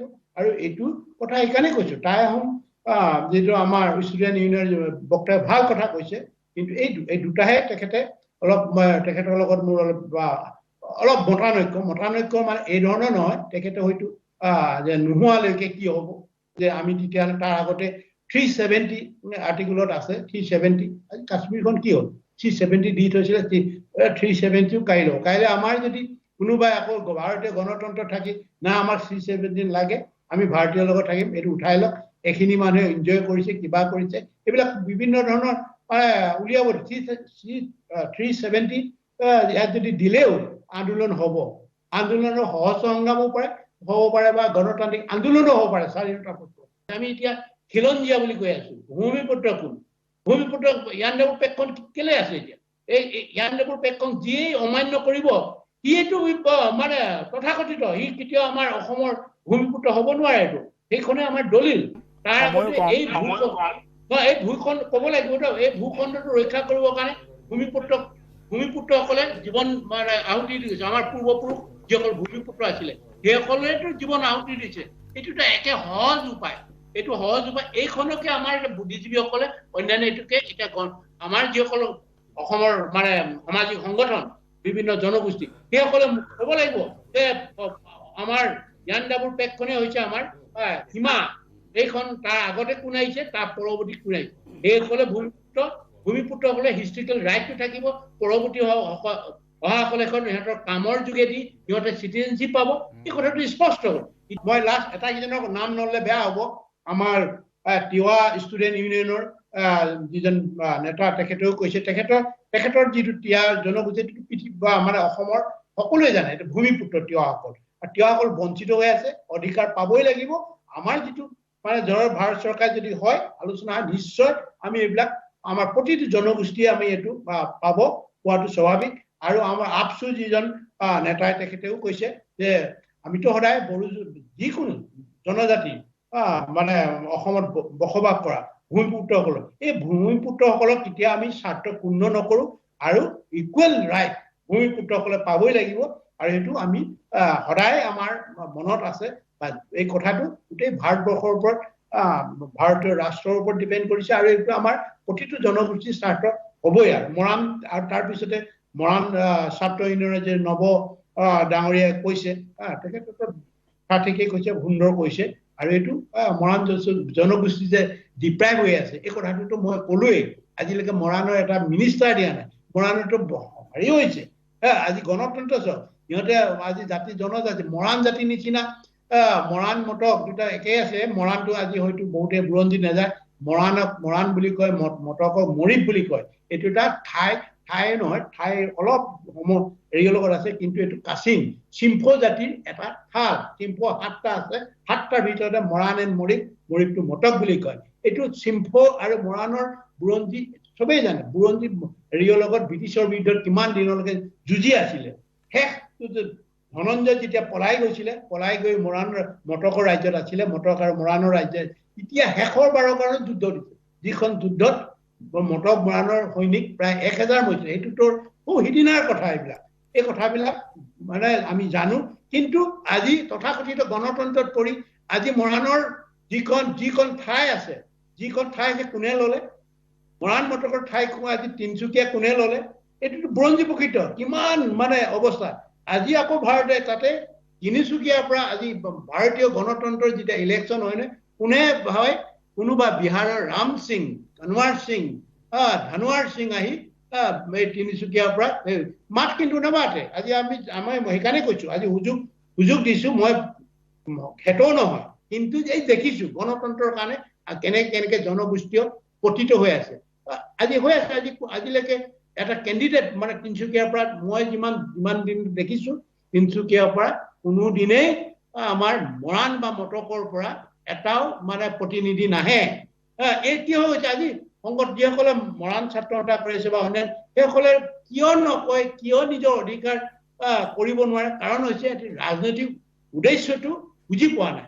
লাষ্ট মই কৈছো 6 নম্বৰ এটা যিটো 6 নম্বৰ ব্যক্তিজন লাচিত সেনাৰ এজন নেতা সুন্দৰ কথা কৈছে, মই প্ৰতিটো কথাই মই সমৰ্থন কৰো। আৰু সকলোৰে মনোবৃত্তি যদি তেনেকুৱা হয় নিশ্চয় আমি একত্ৰিত হৈ বল আমাৰ কৌটলে চেলিব নালাগে। আমি চবেইতো অসমৰ থলগিৰি মানুহ, আমি সকলোৱে ভুগি আছো। আৰু সেইকাৰণে কৈছো যে সিহঁতি যদি কৰিব নিশ্চয় আমি যে অসমৰ মানুহে কওঁ, আমি গণভোট কম, গণভোট মানে থলগিৰি মানুহে হ'ব লাগিব। থলগিৰি মানুহে যদি গণভোটৰ দ্বাৰা মানে আমি মানে তেনেকুৱা হেৰি ব্যৱস্থা কৰে, এইটো ৰাষ্ট্ৰপক্ষই নকৰে। ভাৰতীয়ৰ দ্বাৰা আমি যদি গণভোট কৰো, সিহঁতি ৰেগিং কৰিব, EVM সৃষ্টি কৰিব, আমাৰ নিজৰ মেকানিজিম আহিব, আমি চিলেক্ট কৰিম। আজি ইয়ান ডেভেলপে শুনাইছে আমি প্ৰতি ঘৰে ভলেণ্টিয়াৰলি কৰিব পাৰো। প্ৰতিটো অঞ্চলতে ভলেণ্টিয়াৰ কিমান খিলঞ্জীয়া আছে, কিমান ভূমিপুত্ৰ আছে, আমিতো হাতৰে প্ৰতিটো ঘৰতে আমি ছাৰ্ভে কৰিব পাৰো। কোনো পইচা নালাগেতো, টকা পইচা খৰচ নকৰাকে আমি গণভোট পাতিব পাৰো, য'ত নেকি অবজাৰ্ভাৰ থাকিব। আৰু যিটো বিষয় নেকি গণভোট পাতিলে ভাৰতীয় সুখনিক ৰাষ্ট্ৰই ক'ব লাগিব, সেইটো মানি ল'ম। অসমত যি গণভোট হৈছে, এই গণভোটৰ ওপৰত ভিত্তি কৰি মানে যিটো ৰায় আহিছে, সেই ৰায়টো আমিও মানি ল'ম। কিন্তু ভাৰত পক্ষক ক'ব লাগিব যে এইটো আমি মানি ল'ম, এইটো সাৰ্বভৌম স্বাধীন অসমৰ ওপৰত কথা পাতিব লাগিব বুলি অসমৰ থলগিৰি ৰাইজে মুঠতে বিষয়টো হ'ল সাৰ্বভৌমত্ব বিষয়টো লৈ পেলাই গণভোট। আমাৰ গোটেইখিনি দল সংগঠনৰ আছে মেক্সিমাম অসমৰ। এটা বিৰতি লৈ লৈছো, এটা বিৰতিৰ সময় হৈছে, এটা চমু বিৰতি। ধন্যবাদ। সাধাৰণ ষ্টীল এনেকৈ পৰে, মাইথন ষ্টীল এনেকৈ পৰে, ধমকৈ।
বিৰতিৰ পিছত পুনৰ উভতি আহিছোঁ মূল অনুষ্ঠানলৈকে। সকলোৰে পৰা মই শেষত এটাই বিচাৰিম, এটা বাক্য, যে আচলতে বাৰ্তাটো কি যাব লাগে ৰাইজৰ ওচৰলৈকে, কেনেদৰে সমস্যাটো সমাধান কৰিব পৰা যায়।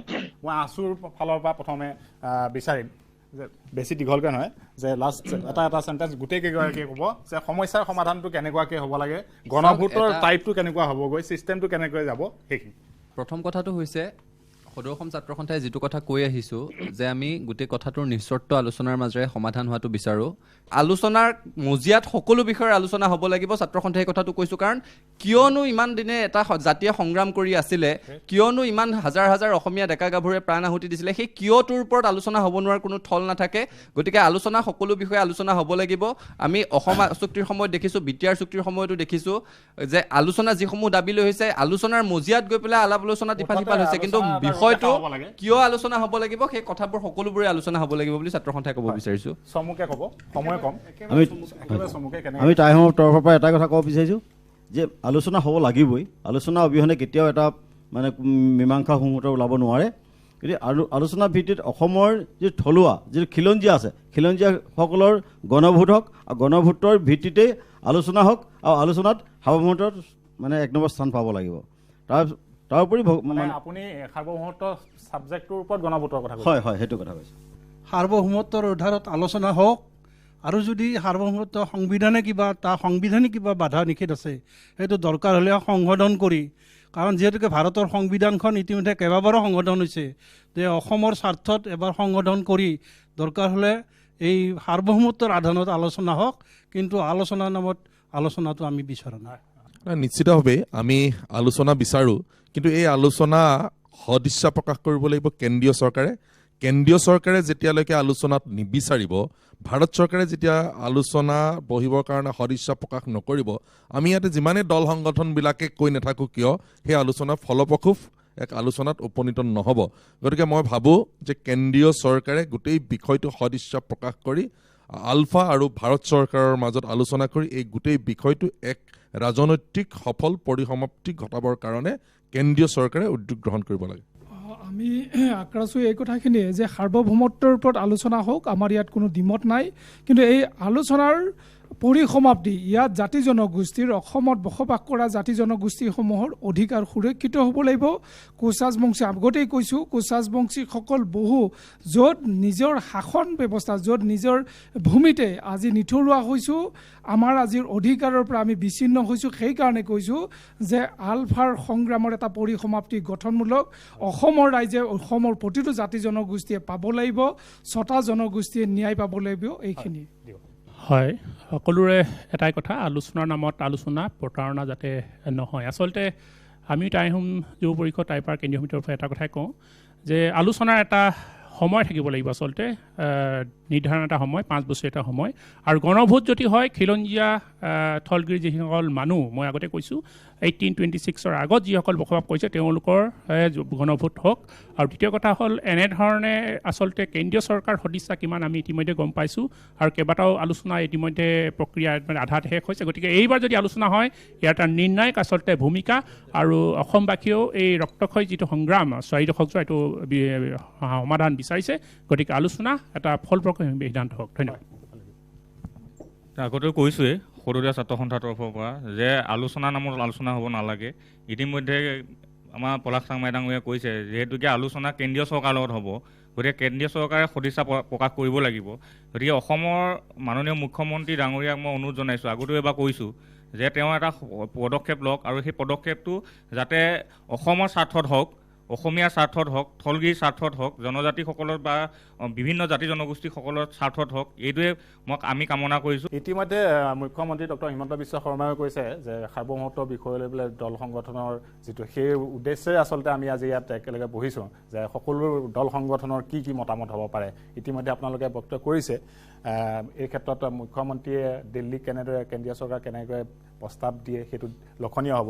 আমি ভাবোঁ যে তৃতীয় ৰাষ্ট্ৰতে হওক, সাৰ্বভৌমত্বৰ ওপৰত আলোচনা হওক, তেওঁলোকে কিয় দিব নোৱাৰে, আৰু আমাক প্ৰাসংগিকতা কিয়, এই কথাখিনি তেওঁলোকে আলোচনাৰ মাধ্যমত শেষ কৰক। আৰু তাৰ আগে অসমত আজিও সামৰিক বাহিনী যিখন আইন প্ৰৱৰ্তিত কৰি অসমীয়া যুৱকৰ ওপৰত হত্যালীলা চলাই আছে, এইবিলাক কিন্তু চৰকাৰে বন্ধ কৰিলে এটা পৰিৱেশ ঘূৰি আহিব। কলা আইনসমূহ প্ৰত্যাহাৰ কৰা হওক আৰু গণভোটৰ ওপৰত দীঘলীয়া পৰিক্ৰমা, মই ভাবোঁ তাৰ আগতেই পৰেশ বৰুৱা ডাঙৰীয়াই যাৰ জড়িতই নহওক, যেনেকেই নহওক, সাৰ্বভৌমত্ব বিষয়বস্তুটো উত্থাপন কৰক আৰু অসম চৰকাৰৰ, অসমৰ মুখ্যমন্ত্ৰী ডাঙৰীয়াই এই বিষয়বস্তুটো দিল্লীলৈ কঢ়িয়াই লৈ যাওক আৰু দিল্লীক কনভিন্স কৰাওক যে সাৰ্বভৌমত্বৰ ওপৰত আলোচনাৰ প্ৰক্ৰিয়াটো আৰম্ভ হ'ব লাগে। নতুন প্ৰজন্মৰ আছে খুব চমুকে। অসম আৰু অসমীয়াৰ সমস্যাৰ অন্ত নাই, সেইটো আমি দেখি আহিছোঁ। আৰু অসমীয়া জাতিটো বছৰ বছৰ ধৰি স্বাধিকাৰ প্ৰতিষ্ঠাৰ হকে সদায় সংগ্ৰাম কৰি আহিছে। এই প্ৰান্তীয় শোষিত আৰু আন্দোলনমুখী এই জাতিটোক কৰ্মসংস্কৃতিয়ে উদ্বুদ্ধ কৰাৰ যিখিনি কথা পৰেশ বৰুৱা ডাঙৰীয়াই কৈছে, সেইখিনি আমাৰ ভাল লাগিছে। আৰু আমিও বিচাৰোঁ তেওঁ আলোচনালৈ আহক, আলোচনাত মিলিত হওক, সাৰ্বভৌমত্বৰ ওপৰত আলোচনা হওক আৰু তেওঁ অসমীয়া জাতিটোৰ যিখন ভাৰ, সেই ভাৰখন কঢ়িয়াই লৈ যাব পৰা ক্ষমতা এতিয়াও আছে বুলি ভাবিছোঁ। কিন্তু সেই সংগ্ৰামখন তেওঁ বাহিৰত থাকি নহয়, ইয়াত আহি মানুহৰ সন্মুখৰ পৰা নেতৃত্ব দিয়ক, সেয়াই আমি বিচাৰিছোঁ। আলোচনা সাৰ্বভৌমত্বৰ ওপৰতে হওক আৰু আলোচনাটো আগবঢ়াই নিয়াৰ এটা প্ৰক্ৰিয়া অসম চৰকাৰৰ মাননীয় মুখ্যমন্ত্ৰী ডাঙৰীয়াই আৰম্ভ কৰক। আৰু অসমত এই যে আলোচনা এটা প্ৰক্ৰিয়া আগবঢ়াই নিয়াৰ কথাখিনি সকলোৱে কৈ আছে, আৰু এই এটা পৰিৱেশ, এটা বাতাবৰণ সৃষ্টি কৰিবৰ কাৰণে কিন্তু অসমৰ মুখ্যমন্ত্ৰী ডাঙৰীয়াই নিশ্চিতভাৱে পদক্ষেপ ল'ব লাগিব। আৰু কেন্দ্ৰক অসমৰ মাননীয় মুখ্যমন্ত্ৰী ডাঙৰীয়াই হেঁচা দিব লাগিব যে অসমৰ যি 42 বছৰীয়া এটা সংগ্ৰাম, ভাৰত চৰকাৰৰ আলফাৰ এই সংগ্ৰামখনক যি সন্মান, সেই সন্মান দিয়াটো আমি কামনা কৰোঁ। আৰু তেওঁলোকে উত্থাপন কৰা দাবীসমূহ, তেওঁলোকে কি বিষয়বস্তুসমূহ পুংখানুপুংখভাৱে আলোচনা কৰি কিনে গোটেই বিষয়টো আগবঢ়াই নিবৰ কাৰণে কেন্দ্ৰীয় চৰকাৰে দায়িত্ব সহকাৰে ল'ব লাগে। এতিয়া বলটো কেন্দ্ৰীয় চৰকাৰৰ কোৰ্টত। গতিকে অসমৰ ৰাজনীতি কৰা বুদ্ধিজীৱীসকল, আমোলা বা যোন যেনেকৈ দল সংগঠন, আমি সকলোৱে এই মুহূৰ্তত একগোট হৈ আমি কেন্দ্ৰীয় চৰকাৰক কেনেকৈ বাধ্য কৰাব পাৰোঁ আলোচনাৰ বাবে। কাৰণ আলফাটো আমি পেলাই দিব পৰা সমস্যা নহয়, এটা এৰাই চলা সমস্যা নহয়। কাৰণ 43 বছৰ 4টা দশক সংগ্ৰাম চলা 14,000 যুৱক যুৱতীয়ে প্ৰাণ আহুতি দিছে। গতিকে এই আলফাৰ যিটো আজিৰ তাৰিখত হয় ৰাষ্ট্ৰযন্ত্ৰ ভয়ত যদি সকলো অসমবাসী ৰাইজে বা অসমৰ বিভিন্ন কোণত গ'লে আমি গম পাওঁ, কোনোৱে অপেনলি বা মুক্ত মনে এইবিলাক কথা নক'ব পাৰে, কিন্তু সকলোৱে মনত আলফাৰ যিটো মানে অনুভূতি বা অনুভৱ, সেইটো কিন্তু সকলোৱে আছে। গতিকে অসমৰ সমূহ ৰাইজে বা আমাৰ বিভিন্ন ক্ষেত্ৰত আমি অসমৰ কিছুমান মানে আমি নাগৰিকে আমি ভাবোঁ যে আলফা সমস্যাটো জীয়াই থাকক, আমি মাজে মাজে সুবিধা গ্ৰহণ কৰি থাকক। সকলো সেইবিলাক মানসিকতা ত্যাগ কৰি অসমৰ মাননীয় মুখ্যমন্ত্ৰীদেৱক আমি শক্তি প্ৰদান কৰিব লাগে যে আপুনি কেন্দ্ৰত গৈ, যিহেতু বল কেন্দ্ৰীয় মানে চৰকাৰৰ কোৰ্টত, গতিকে আপুনি কেন্দ্ৰীয় চৰকাৰৰ ওচৰত গৈ আপুনি ফ'ৰ্চফুলি বা আপুনি যেনেকৈ নহওক আমি দাবী বা অসমবাসী দাবী হিচাপে লৈ যে আপুনি এই আলফাৰ লগত সাৰ্বভৌমত্ব হওক বা যি হওক এইটো তৈয়াৰ কৰক, আপোনালোকে এই বিষয়টোৰ ওপৰত এটা আলোচনা কৰিব লাগে বুলি বাধ্য কৰক। আমি কৃষক মুক্তি সংগ্ৰাম সমিতিয়ে সাৰ্বভৌমত্বৰ ওপৰত আলোচনা হোৱাটো বিচাৰোঁ আৰু কেন্দ্ৰীয় চৰকাৰে সদিচ্ছা প্ৰকাশ কৰি এই যাতে সমস্যাটো সমস্যা হৈ নাথাকে, সম্পূৰ্ণভাৱে তাক সমাধান কৰিব লাগে, যাতে আলোচনাৰ পিছত কিবা চুক্তি হওক আৰু সেই চুক্তিৰ পিছত পুনৰ আকৌ আলফাৰ জন্ম হ'ব নালাগে। যুক্তৰাষ্ট্ৰীয় ব্যৱস্থাৰে পৰিচালিত এখন স্বাধীন সাৰ্বভৌম ৰাষ্ট্ৰত আমি ভাবোঁ যে সাৰ্বভৌমত্বৰ ওপৰত আলোচনা কৰাত অসুবিধা থাকিব নালাগে। আৰু সেইকাৰণে মই ভাবোঁ যে এই দিশটোত অধিক জনমত গঠন কৰাৰ প্ৰয়োজনীয়তা আছে, অধিক চিন্তন মন্থনৰ প্ৰয়োজনীয়তা আছে, আৰু মই ভাবোঁ আটাইতকৈ বেছি বৌদ্ধিক স্তৰত কিছু কাম কৰাৰ প্ৰয়োজনীয়তা আছে। গতিকে আহিবলগীয়া সময়ত এটা মৰ্যাদাপূৰ্ণ এটা যাতে আলোচনা হয়, আৰু এই যিটো ইতিহাস যিহেতু এই বিষয়টোৰ লগত জড়িত আছে, ঐতিহাসিক এটা সত্যতা তাৰ লগত আছে, এই বিষয়টোক মানুহৰ মাজলৈ সন্ধানলিৰ ওপৰত লৈ যাবৰ কাৰণে আহিবলগীয়া সময়ত জাতীয় দল সংগঠন বৌদ্ধিক সমাজে কেনেধৰণে মানুহৰ মাজলৈ এই বিষয়টো কঢ়িয়াই লৈ যাব পাৰি, মই ভাবোঁ সেই সন্দৰ্ভত এটা স্পষ্ট ৰূপৰেখা, এটা নিৰ্দেশনা যদি তৈয়াৰ হয়, এই বিষয়টোৱে অধিক ত্বৰান্বিত ৰূপত গতি লাভ কৰিব। এটা শব্দৰ কাৰণে যিটো শব্দ হৈছে এতিয়া সাৰ্বভৌমত্ব, সেই এটা শব্দই কেতিয়াও কোনো আলোচনা স্তব্ধ কৰিব নোৱাৰে। গতিকে মোৰ এটাই অনুৰোধ মুখ্যমন্ত্ৰী ডাঙৰীয়ালৈ আৰু মাননীয় পৰেশ বৰুৱা ডাঙৰীয়ালৈ যে কোনো কণ্ডিশ্যন নোহোৱাকৈ, কোনো ধৰণৰ প্ৰি কণ্ডিশ্যন, কোনো শব্দ আগত নাৰাখাকৈ আলোচনাত বহিব লাগে। আলোচনাত বহাৰ পিছত কি হ'ব কি নহ'ব সেইটো সময়ে কৈ যাব। ইমানখিনি কৈয়ে মোৰ বক্তব্য ৰাখিলোঁ। আজি এই মঞ্চত এটা বস্তু স্পষ্ট যে যিমান জাতি জনগোষ্ঠী ইয়াত আহিছে অসমৰ বিভিন্ন জাতি জনগোষ্ঠী এটা কথাতে উপনীত হৈছে যে সাৰ্বভৌমত্বৰ ওপৰত আলোচনা হ'ব লাগে। মুখ্যমন্ত্ৰী ডাঙৰীয়াই যিটো আহ্বান দিছিল তেওঁ এই আৱাজ ইয়াৰ পৰা শুনক যে গোটেই অসমৰ জাতি জনগোষ্ঠীক ৰিপ্ৰেজেণ্ট কৰি পেলাই এই মঞ্চখনৰ পৰা এটাই আৱাজ গৈছে আপোনাৰ ওচৰত যে সৰ্বমুহূৰ্তৰ ওপৰত আলোচনা হ'ব লাগে আৰু আপুনি এই কথাখিনি কেন্দ্ৰ চৰকাৰক মোদী ডাঙৰীয়াকে হওক অমিত শ্বাহ হওক ভালকৈ বুজাই দিয়ক যে অসমৰ পৰা আজি যিটো তেওঁ বিচাৰিছিল যে অসমৰ বিভিন্ন জাতি জনগোষ্ঠীৰ এটা মানে মতামত সেই মতামতটো এটাই যে সৰ্বমুহূৰ্তৰ ওপৰত আলোচনা হ'ব লাগে আৰু অসমৰ যিটো থলুৱা জাতি জনগোষ্ঠীৰ ৰাজনৈতিক অধিকাৰ সুৰক্ষিত হ'ব লাগে সেই আলোচনাত তাৰমানে আৰু আমাৰ সম্পদ আৰু মাটিৰ ওপৰত আমাৰ প্ৰভুত্ব আৰু আমাৰ সামাজিক ছ'চিয়েল এণ্ড কালচাৰেল সামাজিক বা আমাৰ সাংস্কৃতিক আমাৰ সুৰক্ষা এই আলোচনাৰ মাধ্যমেৰে প্ৰতিষ্ঠিত হ'ব লাগে এতিয়া কথাটো হ'ল মুখ্যমন্ত্ৰী বা চৰকাৰখনে নিজৰ কথা ৰাখিছে আলফা স্বাধীনেও নিজৰ কথা ৰাখিছে যাত্ৰাটো আৰম্ভ হ'ব লাগে যাত্ৰাটো দুই পক্ষই মিলি আগুৱাই যাব লাগে আৰু যাত্ৰাকালীন বহু কথা আহিব সেই কথা যেনেকুৱাকৈ যি সময়ত উপস্থাপন হয় তেনেকুৱাকৈ তাৰ সমাধান বিচাৰি আগুৱাই যাব লাগে কিন্তু আজি ইয়াৰ পৰাই যাত্ৰা প্ৰক্ৰিয়াটো আৰম্ভ হ'ব লাগে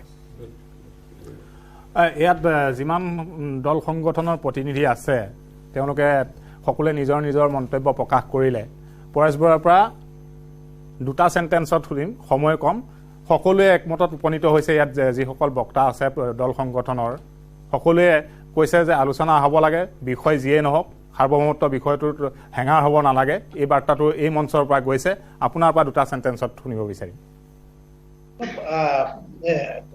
আপোনাৰ বিশেষকৈ নিউজ 18ৰ আজি দ্বাৰা মানে পৰিচালিত যি বিষয়ভিত্তিক আলোচনা মঞ্চত উপস্থিত আমাৰ সকলো নেতাই বুদ্ধিজীৱী মই বক্তব্য শুনিলোঁ সকলোৱে গঠনমূলক আৰু এই ধৰণে আৰু কিছু যদি আলোচনা সৃষ্টি বা আলোচনা হয় বিভিন্ন আমাৰ মিডিয়া ইলেক্ট্ৰনিক মিডিয়াই হওক বা অন্যান্য মিডিয়াই যদি এই ধৰণৰ গঠনমূলক আলোচনাবিলাক কৰে বা ইয়াৰ পৰৱৰ্তীত এই তেখেতসকলৰ যিসকল ব্যক্তি আজি উপস্থিত আছে বা পৰৱৰ্তী থাকিব সেইসকলৰ মতামতবিলাক আমাৰ অসম চৰকাৰৰ যিসকল ৰাজনৈতিক নেতা বিশেষকৈ মুখ্যমন্ত্ৰী নিশ্চয় শুনিব আৰু তেখেতে যদি কথাবিলাক হৃদয়ংগম কৰে নিশ্চয় এটা ভৱিষ্যতলৈ এই যিটো পদক্ষেপ লোৱা হৈছে এই পদক্ষেপটো এটা সুফল পোৱা যায় বুলি মই